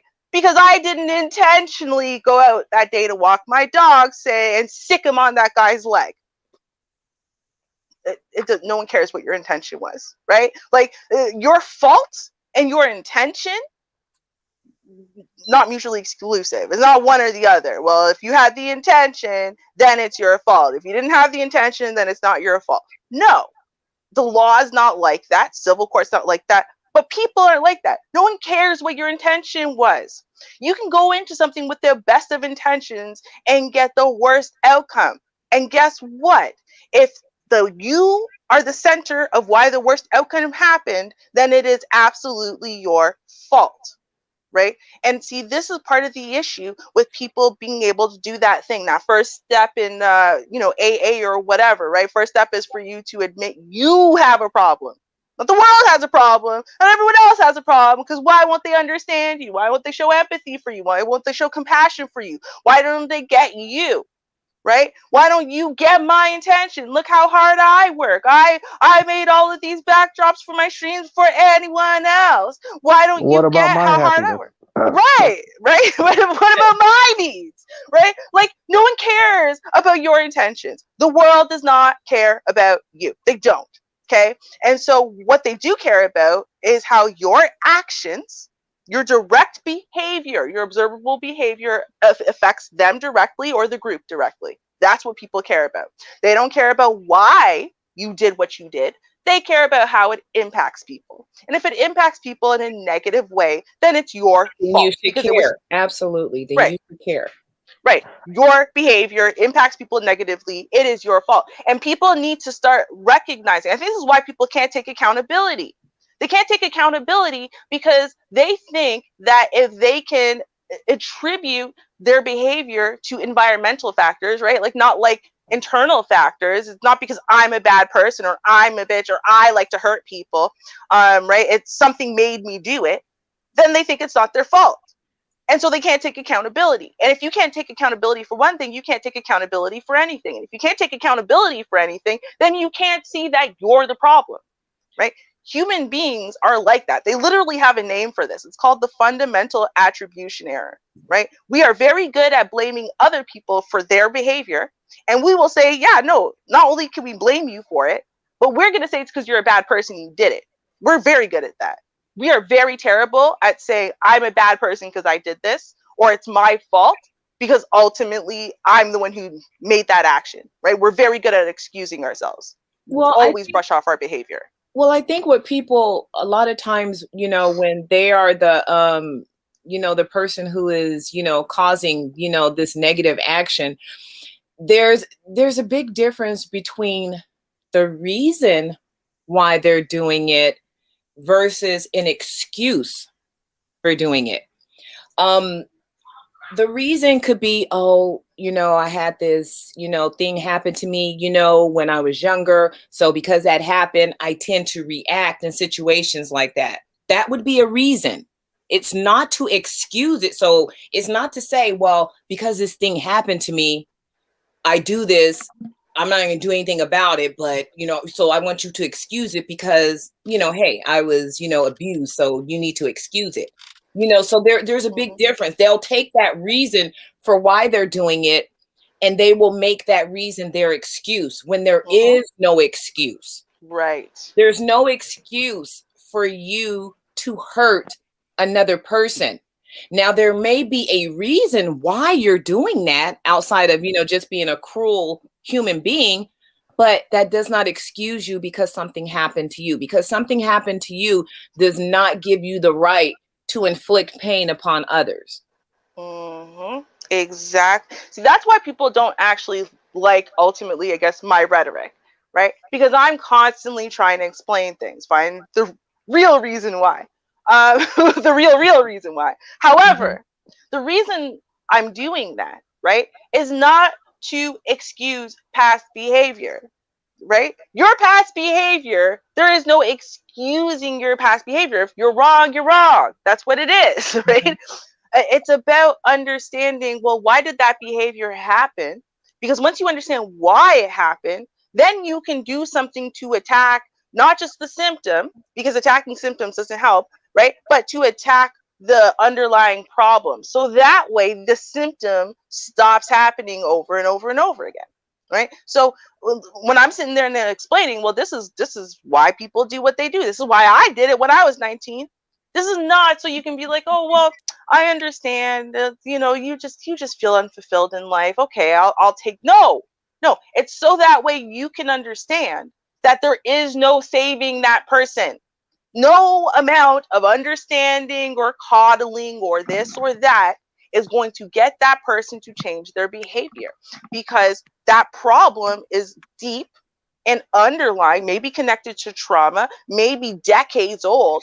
And the only thing that can control it and to mitigate it and ultimately to make it go away is going to be either big life changes, right? Or a lot of hard work on actually resolving it. But again, they're not resolving anything until they understand that they're doing it. And if they don't understand that they're doing it and that it's wrong, nothing's going to change. So either way, that has nothing to do with you. In the meantime, before someone fixes their shit, you are not responsible. I don't care if that's your man, your mama, your sister, your kid even. Okay, you are not responsible unless this child is under the age of 18. You are not responsible, right, for dealing with their verbal, mental, emotional, physical abuse because you understand where it stems from. No. In fact, the opposite is true. Now that you understand where it stems from and you understand it has nothing to do with you, because that's the problem. A lot of us put up with it because we think it has something to do with us, right? The guilt trips work, especially those who give you the guilt trips. The guilt trips work. Well, I don't want him to think I'm brushing him off because he doesn't have a college education. I don't want him to think I'm brushing him off because of this and that, because no, he's actually a good guy. I don't want him to think that. So I'm not going to, no, there's nothing you could do. Nothing you could do at all, right? The only thing you can do is if the behavior happens to you, right? Again, 3 strikes, you're out. And every single time you answer openly, honestly, and completely about what the issue is and what the consequences are going to be. 3 That's strikes? 3? Yeah. 3. Oh, you're not getting no 3. I was looking at that 3, that number like 3, like, what was period. it that you said, Char? I think you said something along the lines of, once you know who somebody is, you don't stick around. That's it. I'm out. I am out. You figured it out. No, you know why I said 3? I mean 3 in total. I don't mean you let the behavior escalate till it gets to a place where, like, okay, this is getting intolerable now. Now 3 strikes from there. No, I mean from literally the first time you see danger sign. Yeah. Right? That's strike 1. That's when you have that first discussion. Then you have the second one. Then you have the third one. Then they're out. Right? I'm gonna have to disagree with you, Ruby, because a-hole corner. Okay, let's say I get into a relationship with a chick and she decides she gets angry one day and wants to punch me in the face. Oh no. That's not a 3-strike rule. It's not. But nobody goes from being the sweetest peach in the world, okay, no red flags at all, no problems at all, right? Because, and then all of a sudden one day out of the blue, you're like, what the hell? Like, you might kick yourself for having dismissed all the red flags up till that point, but they happened. They all happened. I'm just saying that if I was unaware of these supposed flags, the moment you put your hands on me, done. No 3 strikes. No. Oh well, it was just a practice. It was a love tap. It was none of that. Well, abuse is there's 0 tolerance when it comes to abuse. Yep. I am a very, very, very often too patient of a person. And I've learned to not be as patient because sometimes it keeps me in a situation longer than I should necessarily be there.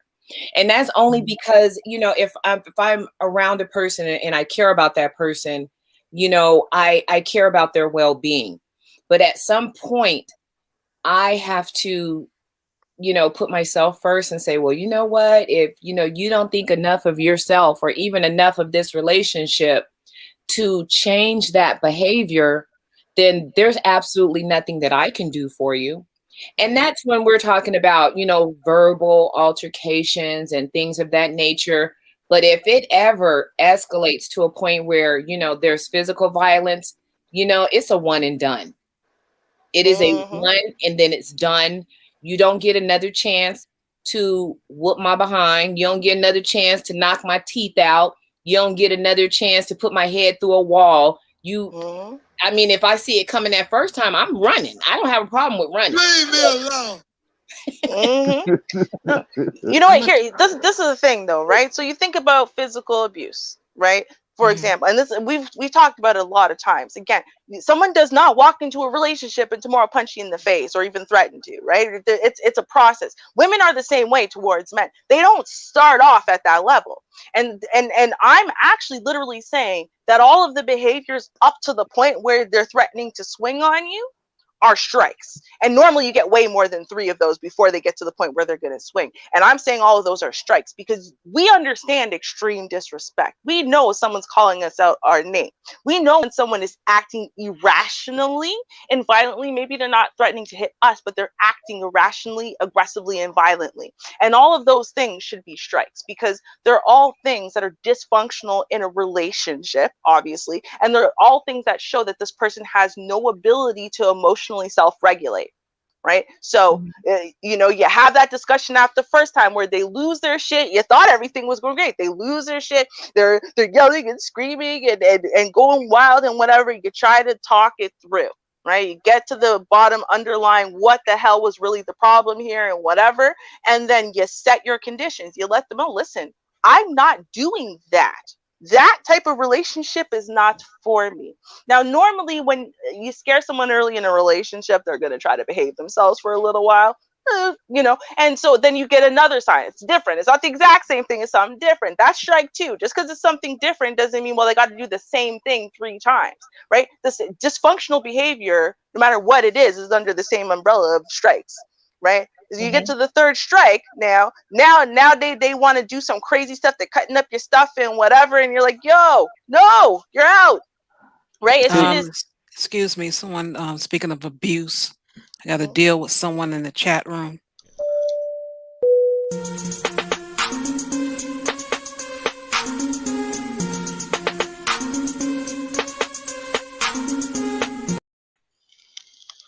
Got my eye on you, Danteezy. He be on you, Char. He be on you. Speaking of abuse. and sorry to cut you short, Ruby, but I'm going to summarize everything you're saying with a quote from DeAndre. Don't enable a shitness. The only thing worse than an ain't shit person is an enabler of an ain't shit person. Yeah, I don't stick around for a whole lot. I find arguing with me is abuse. I really do. Well, a lot of times it ends up being that because unfortunately people don't realize that arguments end up hurting the people around them, and they don't realize, okay, if you have one argument, that's a situation where it could be harmful. 2 arguments, you're working your way through that person's defenses, and that person might be thick-skinned, but every time if everything you have to do with someone is an argument, eventually it's gonna hurt. It wears the person down. It wears them down, and if you're dealing with a situation like that where you're having these disagreements, I mean, it can be very disheartening. I stop at the name calling. I don't do name calling, and I don't do physical violence. Name calling and physical violence is a 0 tolerance. I'm not going to deal with that. You met me and I gave you my name. That's what you're going to call me, and I will call you by your name. Right. I will not put my hands on you, because if I do put my hands on you, whether you're male or female, you have every right to, take my head off if that's what it's going to be. But that's not going to happen. I'm not going to ever put my hand on another person unless I'm trying to protect myself. But out of anger or because you said something that I didn't like, I'm not going to do that. I'll walk away first. You know, I've been in situations like that. And that's when you're young and, you're full of all this vibrancy and just energy and stuff. And then you realize, you get older, you're too tired and just too old for all this craziness. I'm not doing that. If we can't sit down and talk like, two level-headed adults, then what are we even doing in the same room? You're not even a person that I should even be involved with, and vice versa. I'm not even a person you should be involved with. Absolutely. I think Rhonda mentioned something there, about the maturity of being able to walk away. I will not hold Rhonda to that statement of being too tired and too old, but I will hold you to the maturity of knowing when to walk away. Right? Yeah, people don't have time for that. They don't deserve any attention. They just do not. And to me, the louder you get, that's the further I'm going to get away from you, and the quicker. I'm be real quick. I'm gonna just pew, ricochet rabbit. I mean, that's almost like I think when it comes down to arguing with me, and this is just how I feel, how I take it. If you continue and just press and press, I become like a cat in a corner, and I'm gonna just do whatever I can do to get out of that situation. I may scratch you up and leave the room. Yeah, and I'm gone. Hey, You know what? you remind me of Ianla. So, because I don't know people who've watched the show, Ianla does not accept any form of aggression towards her, especially from men. Any form. You get the littlest bit of aggressive energy towards her, she shuts you down from even speaking right away. Nope. Drop that energy because I won't deal with it. And if you keep pushing with that energy, and you don't have to be screaming or hitting stuff. It's just that aggressive energy. She will not take because aggressive energy. she knows where it will lead. I mean, I think she had an abusive situation, with her ex-husband, and when you've been in a situation like that, I'd be damned if I go to that again. I'm not going there again. So when you see that behavior, you can see the beginnings of it. It's not that, you're not just sitting in a room and then your man comes in and just knocks your head off unless he's just completely crazy. You can see the buildup and where it comes from. So you recognize those keys. And when you see it, you're like, oh no, I'm about to shut this down. You're getting all animated, you're raising your voice, and raising your voice leads to, physical, demonstration. And that's a no. I'm about to walk away because there's no good conversation that we're going to be able to have with you in that state. There's not a bit of a good conversation that we can have with you in that state. So I'm just going to, walk away and let it go. And I'll tell you another telltale sign, in my opinion, is once they tell you what you're thinking. Oh, so you think it's such and such, such and such. I hate that. I hate that. Back away with your back toward the door. Don't turn around when you leave. Just back away. Nope. The thing is, right? And people are listening to this, and I want y'all to understand, they have proven that when you are filled with aggression, right? You think about all of the hormones and your parasympathetic nervous system being activated and all of that. You're not actually able to properly receive and process information. You're not. So there actually is no point on having a discussion when once you feel aggression. You can feel upset, right? But when you feel aggression, there actually is no point on continuing the discussion because you're no longer receiving what the person's saying. What you're doing is surveilling your environment for signs of threat to attack or to flee from. So that's not a conversation. I'm going to follow up on what Ruby said. At one point, they used Marines and they had them get in the boxing ring for 2 minutes, and then they had them take a cognitive ability test, and none of them fully passed the test because when you're in a fight or flight situation, once you have your adrenaline up and running, it's impossible to do something like basic math problems or, something that should be simple. It just becomes impossible because your brain is all the resources are not going to your brain. It's going to your body. So your fight or flight taking off. Yep, exactly. right? There's no more logical processing. And so if you think about it, if you're in a flight or flight, your body is primed for flight or fight. It's just trying to figure out, how do I address the threat? Do I fight it? Do I flee? Do I freeze? If that's all that you're doing, think about what a dangerous scenario that is if you are on the other side of that, right? Because I know a lot of women who want to push. My mom used to do this. My mom would like to push when I was in this place. I am literally trying to flee this house because I'm about to see red and I'm going to kill everyone, including you. So just let me leave, right? But that's when she wanted to stand in front of doors and stuff and push and push and poke, right? And I'm like, I'm going to kill you. I don't think you understand. But see, I know a lot of women who are like that, because for women, it's like, no, now I'm emotionally stressed out and I want to deal with the issue right now. Right? But you don't understand the kind of threat you are in, because they aren't hearing you. They are surveilling the scene now for threats. And the second they have one, they're going to pounce on it. And depending on how extreme that threat is, it could be something bad for you, other than not just words, not just it hurts your feelings, right? Because you might want to approach and grab their collar just to shake them. Now they see you coming for their throat and they're gonna swing, because you know what? They're surveilling the environment for threats. It's better to allow all of the aggression to come down to zero, for everyone to cool down and calm down first. Then you can have a logical think about the actual issues, and then also what went wrong. Why were you so triggered? Why were they so triggered? Right? Why is everyone so upset right now? So you can have a logical discussion about it. People who don't want to wait for that place, they're not someone, like you said, energy vampire, yeah, sure, but they're emotionally draining regardless, right? It's exhausting constantly. And you're almost in a place where you're constantly walking on eggshells. Like, that's not a friendship, or that's not a relationship, where you are terrified that if you say A or you say B or you say C but in the wrong way, that's it, the world's gonna explode now.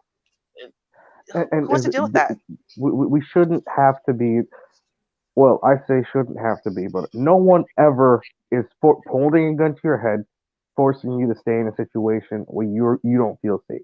If you don't feel emotionally safe, if you can't have a conversation with somebody without it devolving into an argument, you're not emotionally safe in that situation.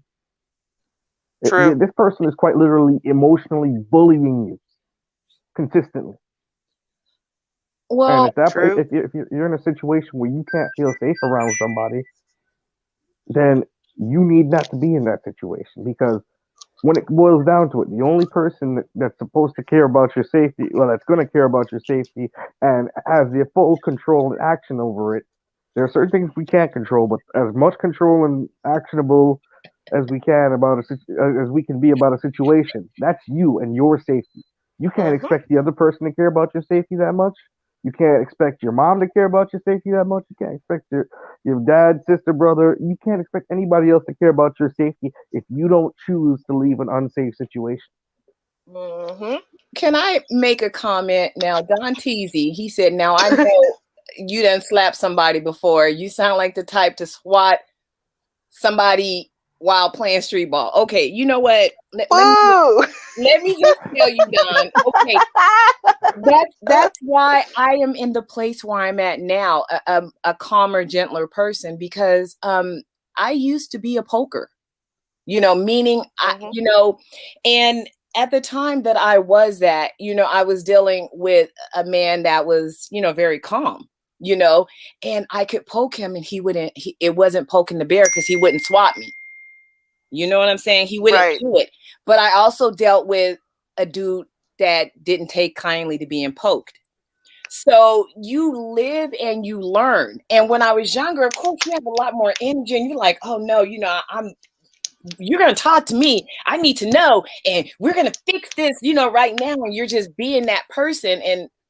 And I learned, just immaturity, that being like that didn't serve me. And I'm not saying I don't get upset, and I'm not saying I don't get angry. Boy, if I get angry, you know what? Clear the room.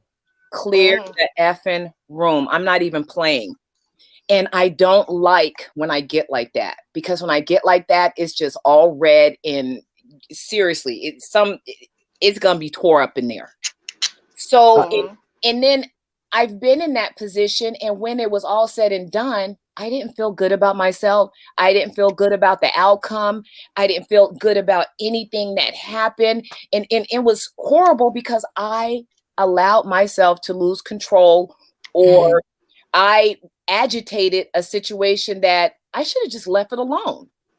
I should have just left it alone. And so that was something that I learned. I learned for myself. So no, I don't poke. But, do I have a mouth on me that could, make you want to just knock my head completely off? Oh, yeah, I can do it. Really? I can't even imagine that. You know what, Ruby? I got it in me. But it never served me. It didn't serve me in the correct way. When I was younger, you like, okay, yeah, I got one. I got two. Yeah, I got it. But after a while, you're just like, you know what? I don't want to do that. You don't feel good. You don't feel good afterwards. Anything that I've ever done when I was angry, I have never looked back and said, yeah, I'm glad I did that. I've always felt horrible. And that's a whole nother story for a different, live stream. And when we have that topic, I'll get into that. But you know what? It just didn't serve me. So I'm not saying I've always been this calm and patient person. That's come with age and maturity. That's what it's come with. See, hell hath no fury like a woman scorned, and if a woman can wait 6 to 12 months, well, she's got a lot of pent-up aggression to take out on you. You know what, Shaka? Truth. That was a low blow. I just want to understand why it is that Vonda can keep talking about her age and wisdom and how old she is, but the second Ruby even alludes to the fact that Vonda's older than Ruby, Ruby gets slapped down. That's all I want to know. I just want to understand. Ruby, you can't do what I do. That's why. That is why, young lady. You know what? Where's my belt? Where's my belt? You done mentioned it again. Uh-oh. Y'all see what I'm working with over here? It is unfair. Okay, unfair. But no, I wanted to say also, and we do have to throw this into this kind of person, because often this kind of person is hella paranoid. Okay, they think the whole world is against them, the whole world is plotting against them, the whole world is constantly thinking about them, right? Like if 3 people are in a group and they know all 3 of those people must have gotten together in that group to specifically talk about them and plot against them and make fun of them and laugh at them. And they sit there, right, with visions of treachery and dancing in their little heads, right? And everyone's plotting against them. Meanwhile, no one's even thinking about them. No one has thought about them in days, weeks, months, years, who knows, right? It depends on which crazy person we're talking about exactly. But at the end of the day, they think everyone's plotting against them. Bro, like nobody cares about you at all. Nobody cares about you except you. And see, they don't like that fact. That fact, they can't accept that. If they have to accept that no one in the world cares about them but them, they suddenly become super irrelevant, right? And if they're irrelevant, then they have to accept their irrelevancy in the rest of their lives, right? With like their imaginary wife who don't want them no more. Right, or with their 20-year-long fiance who just refuses to marry them, or with teenage girls who refuse to show them respect. They have to definitely accept the fact that they aren't all that. They aren't all the things that they keep trying to purport themselves to being, and they can't deal with that, right? So they have to run around and make themselves more paranoid, like they fuel their own paranoia. Right? So that way they can fuel their own self-importance. And we have to understand how dangerous that kind of, egomaniacal megalomaniac is.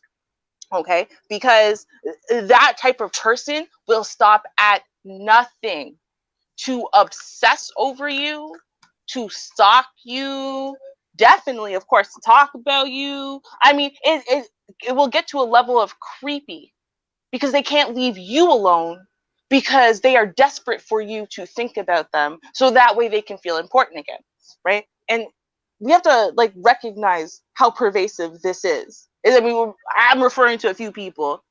Y'all know who I'm referring to. But that's very interesting, Ruby. And I'm going to interrupt you quickly.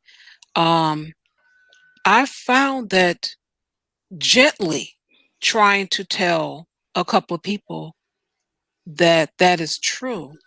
That I'm not saying that nobody, I mean, you use the term nobody's thinking about you, but I can point to a particular situation and say, no, that person isn't concerned about what you're doing or whatever.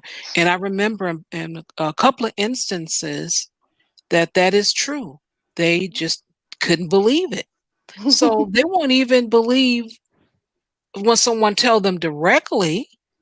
And I'm wondering if the person that they're thinking that's thinking of them, if that person would tell them, would they accept that information?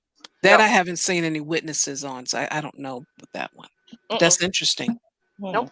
Nope, they won't accept it, right? That person is just denying it. Y'all know it's true, right? Like, again, and I mean, honestly, sometimes this does rise to the level of actual disordered thinking to the point where it is a psychological, like there's a diagnosis, right? So there's persecution complexes, paranoid personality disorder. These things really exist, and they're very dangerous, because there is no way to convince this person. This person will set up cameras. There actually are cases of stalkers who've done this. They will set up cameras in that person's house, right? And monitor all their phone calls, put bugs in their houses to prove that the person is clearly plotting against them. And of course, they're seeing absolutely no signs of this, right?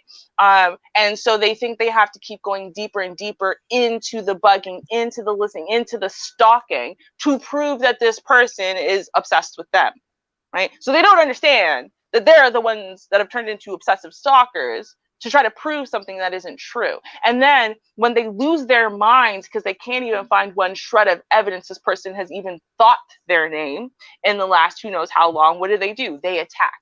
Right? They try to kill you. They try to maim you. They try to kidnap you, to torture you, to get the information out of you. You must love me. You must be thinking about me constantly. Admit it. Admit it. Yeah, just for the attention. Yeah. Yeah. Right? Like the root of these crazy stalkers, we just hear, oh, this star got stalked, or this person got stalked, and we kind of leave it at that. But that's often what's happening, right? Yeah. It's the same kind of obsessive need to be thought about, to be obsessed over, to be plotted against. Like, it's better to be plotted against and hated than to be irrelevant. You know, I'm gonna say this. Some people need some serious help. Like why can't they just be chill and enjoy I think what happens with some people are so aware of their ain't shitness that they need some other great plot in life against them, because otherwise they don't have a reason why they ain't shit. Wow. Okay.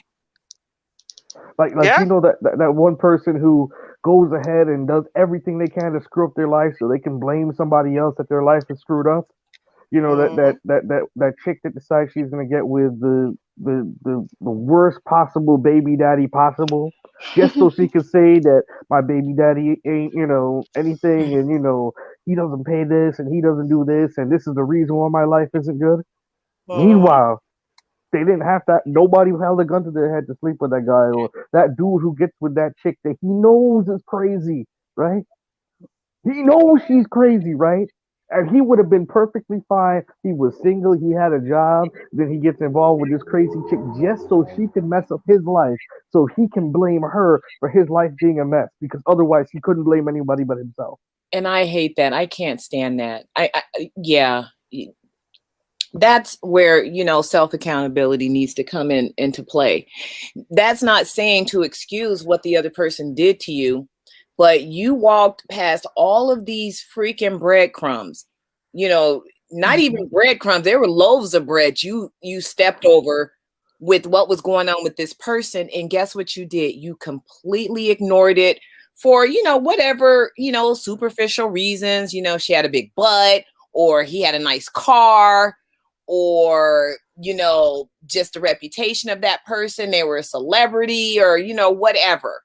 It's like, those are superficial things. So if you overlook the red flags for the superficial stuff, and then everything goes left, you want to solely put the blame on that person? I think not. You Mhm. have to take some self-accountability. That's just like with that one, court case where the lady wanted to sue him because he was beating her up every day, for months or whatever, and she wanted to sue him because he was beating her up, and she put him in jail, and he want to blame her and she wants to blame him. Both of y'all was fools. They were both fools. Mm-hmm. He Yeah. was Yeah. he was beating her head in, but she knew that he wasn't no good. She knew he was sorry. Everything about him was sorry.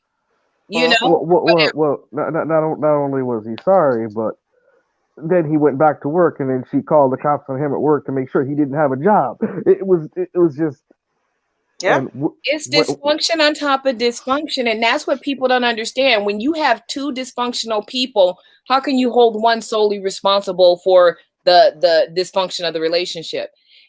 As the saying goes, it takes two to tangle, and that's really true. Now, the person who's going to be in the most trouble is the one who breaks the biggest law. Now, if Yeah. she antagonized the hell out of him and he choked her to death and she died, yeah, it's his fault.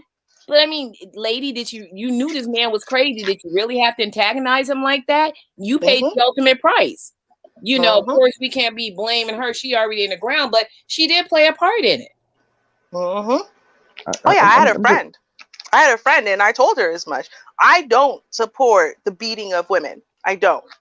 I don't support domestic abuse. Period. I don't. However, in this one particular case with this girl who was my friend, her husband hit her a couple times over the course of like 5 years, and she was calling him a big abuser, and how dare I side with him. And I said, because I know what you do, because you do it to me. And there are a few times where I don't know how, when the red in my vision cleared, you were still standing or alive at all, because she did that, and she did it on purpose. She would wait till everyone had been drinking and having a good time, right? And then that's when her dysfunction is now at peak, and it's going to explode. And so she poke. And I don't mean a little bit, I mean aggressively and obviously, right? To the point where if you were dead sober, you would have walked away a long time ago. But because you're drunk and she knows you are, she's playing you. She's Right. trying to get you to a place where you lose your cool entirely, where you snap and hit her. She wants you to hit her. She wants you to do her something. One time, we were at a bar, and it was me, her, and my boyfriend at the time. And she was in that place, but she couldn't trigger us because we hadn't had much to drink. And then she just kept getting drunker and drunker because she was trying to quell that anxiety within her, which was just making her behave more badly. And then at some point, she tried to push him after trying to verbally and whatever assault is. Then she tried to push him, and because she's about as big as she was tall at this point, she gained a lot of weight. But he was a tall guy. He's a strong enough guy. He saw it coming. So he just held himself still. So she tried to push, and the force of her trying to push was like her trying to push herself off a wall. So she fell, right? Like, he didn't even move his arms. And she fell, she hit the ground. And she looked up, and I'll never forget the look on her face. Like, it was just pure disgust and vile hatred. And she went, "Now you beat women? I thought you were better than that. Now you're a woman beater, piece of shit like every other man." Oh, wow. And I felt it. I felt he was like vibrating with rage. I could feel like if Mhm. he had lifted up his foot at that point and stomped in her face just once, I probably would have been okay with it. But it was just, it's like, yo, we've been babysitting you all day because you're having an issue, right? And then you're going to push him, then call him a woman beater, and then sit there, try screaming it out to the world. And that was like a tame day for her, right? So this is what she would do. She would do that and then call me or call a friend or call her parents in a panic to come and save her, right? She's so scared. She's hiding in her closet. He just lost his cool and we don't know what happened. So me and my Yeah. husband would go over, right? And so I would go talk to her. He'd go talk to him, right? And it was always she wouldn't leave him alone. And she was trying to instigate some stuff for like 6 hours. And she would go away for a few hours and then come back with some new foolishness over and over and over again. And then finally it's 5 o'clock in the morning and whatever. And he lost it. And he pushed her. Or he grabbed her by the throat and pushed her off of him. And it's like, I don't I'm not saying it was okay. I'm saying understandable, right? And there are people who do this because of, again, their inner dysfunction, their inner turmoil. You know, they're dangerous. Stay away from them. Um, I of the a-hole corner suggest that you get some rope in your house and hang them upside down by a foot until they're sick and tired of doing whatever it is that they're doing. You hang upside down long enough by your foot, I'm just saying, stay up there and keep trying to bother me, but as long as you're hanging there, I mean, when you calm down, you can come down. Wow. Yeah, John T. She is a drunk Karen, and that was literally, she's a drunk Karen. When she was sober, she was a sober Karen.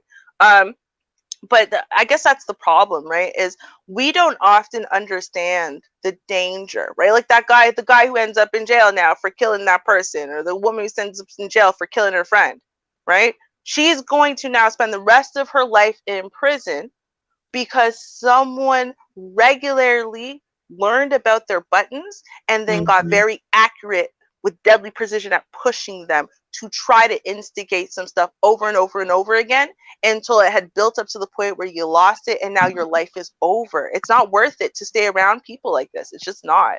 Okay, But then that's also. Go ahead, Vonda. No, I said then, but that's also, a point where, person needs to, exercise, restraint. They push my buttons is not a defense that you're going to be able to get off scot-free for murder. Somebody pushed your buttons. I like Char's way of doing things. She's not around for you to learn where her buttons are. Therefore, there's no pressure. There you go. Exactly. If I'm not there, guess what? There's no buttons being pushed. There's no escalation. I can already see the fire in your eyes. Okay, time for me to go. Peace out. Yeah, you won. You're the winner, all by yourself in that room, on that phone, or in that corner, or where the hell you left you. And that is so much better. I have found, and that's what I learned. Char is so much better. I've had some, some pretty heated, arguments, some pretty heated, altercations and whatnot.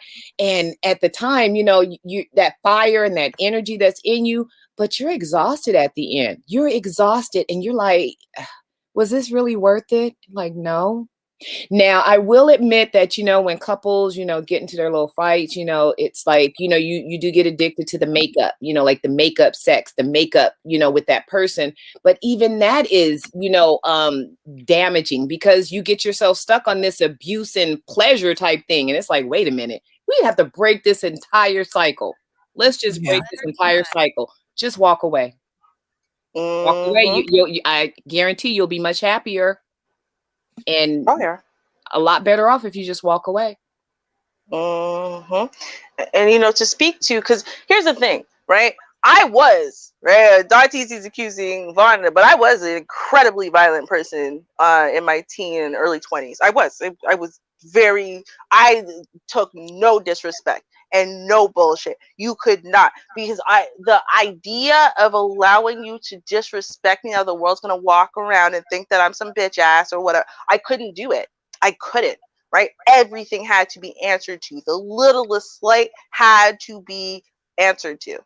And I did not care about the repercussions. I did not care about what it made me look like. I did not care. I did not even see it as being unreasonable in any way, right? And it took a lot of internal work for me. And I'll tell you, even after all of the work, the hardest thing in the world is for you to implement the new behavior. And it's funny because it's something I'm glad I went through, because I've actually counseled some other people in how to go from, say, like life in the streets to now, college life. Bro, the rules are different in college, right? You don't do the same thing for the same reasons. And I was able to do it and be like, I know it hurts. It literally, everything in your body is telling you that you need to aggressively and immediately respond or else, right? Like there's almost like a looming threat. And even when you walk away from it, it haunts you.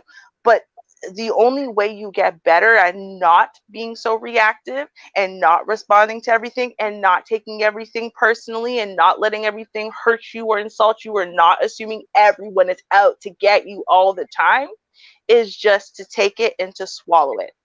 That's what you have to do. You just have to take it and not respond. Force yourself to not respond and then sit there and force yourself to wait for the world to end. And then when it doesn't the first time, you're like, okay. And then when no one treats you with less respect, no one clowns you, no one rude, like, you know what I mean, kicks you out now, no one starts calling you a big puss, like, you know, none of the things that you think are going to happen because we grown now and you're not under constant threat. You know what I mean? All of a sudden you're like, oh, then the second time it's not as hard, right? And you will still get caught off guard here and there by real threats, by real disrespect, by people who really deserve a response. But the more you do it, right, the easier it gets. And then eventually, all of a sudden, you'll realize your perspective has shifted. It's switched. And now you see that person, you see, like, you look at them with pity. Like, you feel sorry for them. They seem pathetic to you. Right? People who reacted the way you used to, you just feel sorry for them. They don't seem like they're the toughest guy on the playground anymore. They don't seem like they're the ones that you should respect and whatever. You just kind of pity them, right? Because it's not how grown folk act. This is not real respect. Char, Pathetic, yeah. Char, can I use your channel to shout somebody out? Sure. I'd like to shout out our favorite 40-year-old crybaby and favorite 50-year-old crybaby. All right. The life just wouldn't be the same without your 8-hour cry streams. Oh, yeah, those are, like I said, self-esteem streams. A lot of people on YouTube do it for so many different reasons. They can't sleep, can't eat, mad, sad, upset, just any reason. Need to cut their toenails. But Can I make another shout out? Neek mentioned, the guys who hop up on panels and stay in the background or stay in the what's his name for hours on end without having anything to say. Shout out to those guys too. oh, panel huggers. That's why I call them panel huggers. It's like a homie hopper, but for the backstage.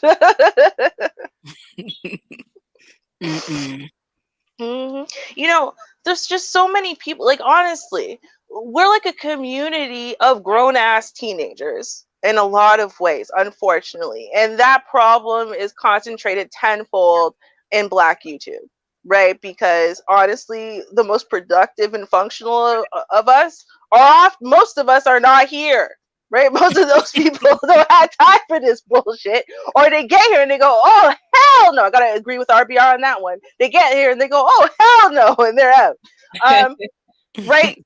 We gotta recognize this. Like, at the end of the day, right? Like, we can keep sitting there trying to point fingers at everyone else's dysfunction, and everyone else is this and everyone else is that, and we can keep trying to live fast and die hard by the rules of women are emotional and men are logical, and therefore everything men do is logical and everything women do is emotional, without looking at the logic behind that to recognize that when men are acting like emotional crybabies, that's not logical, that's emotional. And when women are not sitting there having their emotions dictate their every word and movement, they are not being illogical, emotional crybabies, right? So, I mean, like, we gotta stop doing this stuff. Like, it's like people don't know how to think critically. So they learn this one thing: women are emotional, men are logical, and then just run with that. And it doesn't matter. Now this man isn't being emotional. He's not being a crybaby. He's not, lacking in emotional self-control. No, of course not, right? He's just being passionate. Okay. And y'all are okay with that. Like, no, you shouldn't be okay with that. It should not be okay to you that someone does 5 streams a week for a minimum of 3 hours at a time, and y'all not only give it clicks and likes and views, but pay money towards it. So that way they can rant and cry and whine about how nobody gives them enough credit. No one gives them their due. No one gives them their come up. No one gives them their 100,000 views. No one gives them their this. No one gives them their credit. No one makes them popular. Why can't you just love me?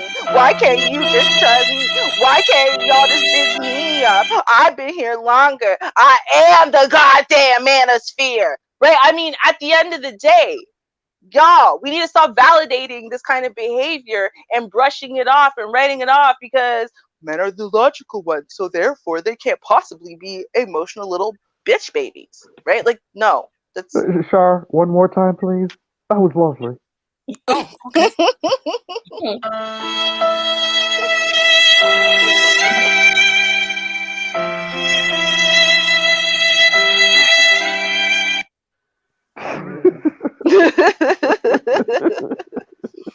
Yeah, as adults, people don't care. They want you to be an adult. They want you to solve the problem because the children, they're our future. They need us. We need to solve problems so we can have a nice little path for them. But if we're too busy, messed up, well, what do our children have to follow behind? Right. Messed up parents. Yep. Grown ass, and that's the problem with babies having babies. They get emotionally and mentally stunted at 15 or 17 or whatever the hell age they were when their first kid came out, right? Not only that, often educationally stunted there too. And then it's like they missed out on their childhood, so they're going to live it forever. And then sometimes they live it by living vicariously through their children in the most negative ways possible, right? Their kids become competition for them to destroy as well. It's ridiculous. It's just ridiculous. Hey, shout out to the people whose only inheritance left to their children is their YouTube channel.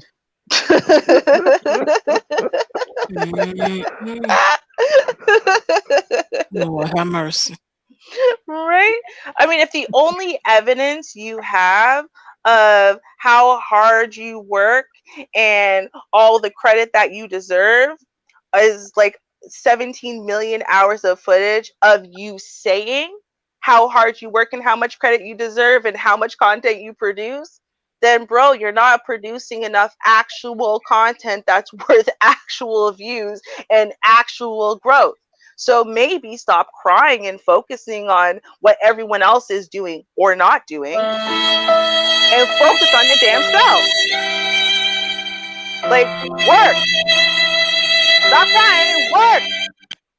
That's it. Stop. And everyone's not out to get you. People who you ask for help, I'm talking about someone else now. People who you ask for help and give you that help, they are not villains in your story. You are a villain in your own story, and that's why you keep losing people, and that's why now you can't get more than 4 views on any day. This is why. Because people don't want to deal with it. Because people don't want to deal with 50-year-old 11-year-olds. We don't. It's not fun for us. I don't come here to play in kindergarten. I don't come here to babysit grown ass children. I come here to interact with other adults in my free time for a good time. No. Just no. Just no. No. That's no. Yeah, people time is valuable, and you don't have to spend your time arguing with anyone to make them see your way or ask them to stop arguing with others. So the author of the letter, I say run. If you made an attempt to say, hey, you're causing an issue here, and they don't stop, then you leave. You leave, right? Yeah, if the other group don't want to follow, because everyone tolerance level is different. So, but as far as the writer, run. Yep. Exercise your right to walk away. Run, don't walk. Run, don't walk. No, because you never know when that situation's gonna blow up, and now all of a sudden you're in the wrong because they found that magical button to make you pop. So run, don't walk. Yeah. Save yourself. Oh. Well, I want to thank everyone for tuning in. I hope you guys tune in tomorrow for article reaction. We should have a good time. I think we're going to turn it up on the show on Saturdays. We've been doing a little bit at a time, but I think we're going to turn it up a little bit more. All right. And then as far as the chat room, yeah, Dantes, you were messing with me, but hey, I told you I'm going to get you. And everyone else, I thank you so much for your time, your likes and shares. Do tune in tomorrow for article reaction at 6:30 p.m. Central Standard Time. And check us out on Keep the Beat. We'll be back on Wednesday. We didn't have the last week's show, but we will be back in action on Wednesday. I'll play the commercial on the way out so you'll know what I'm talking about. And until then, peace. Cheers, y'all. Peace out, family. Hi, this is Char Willie from the JustAskChar Advice Channel.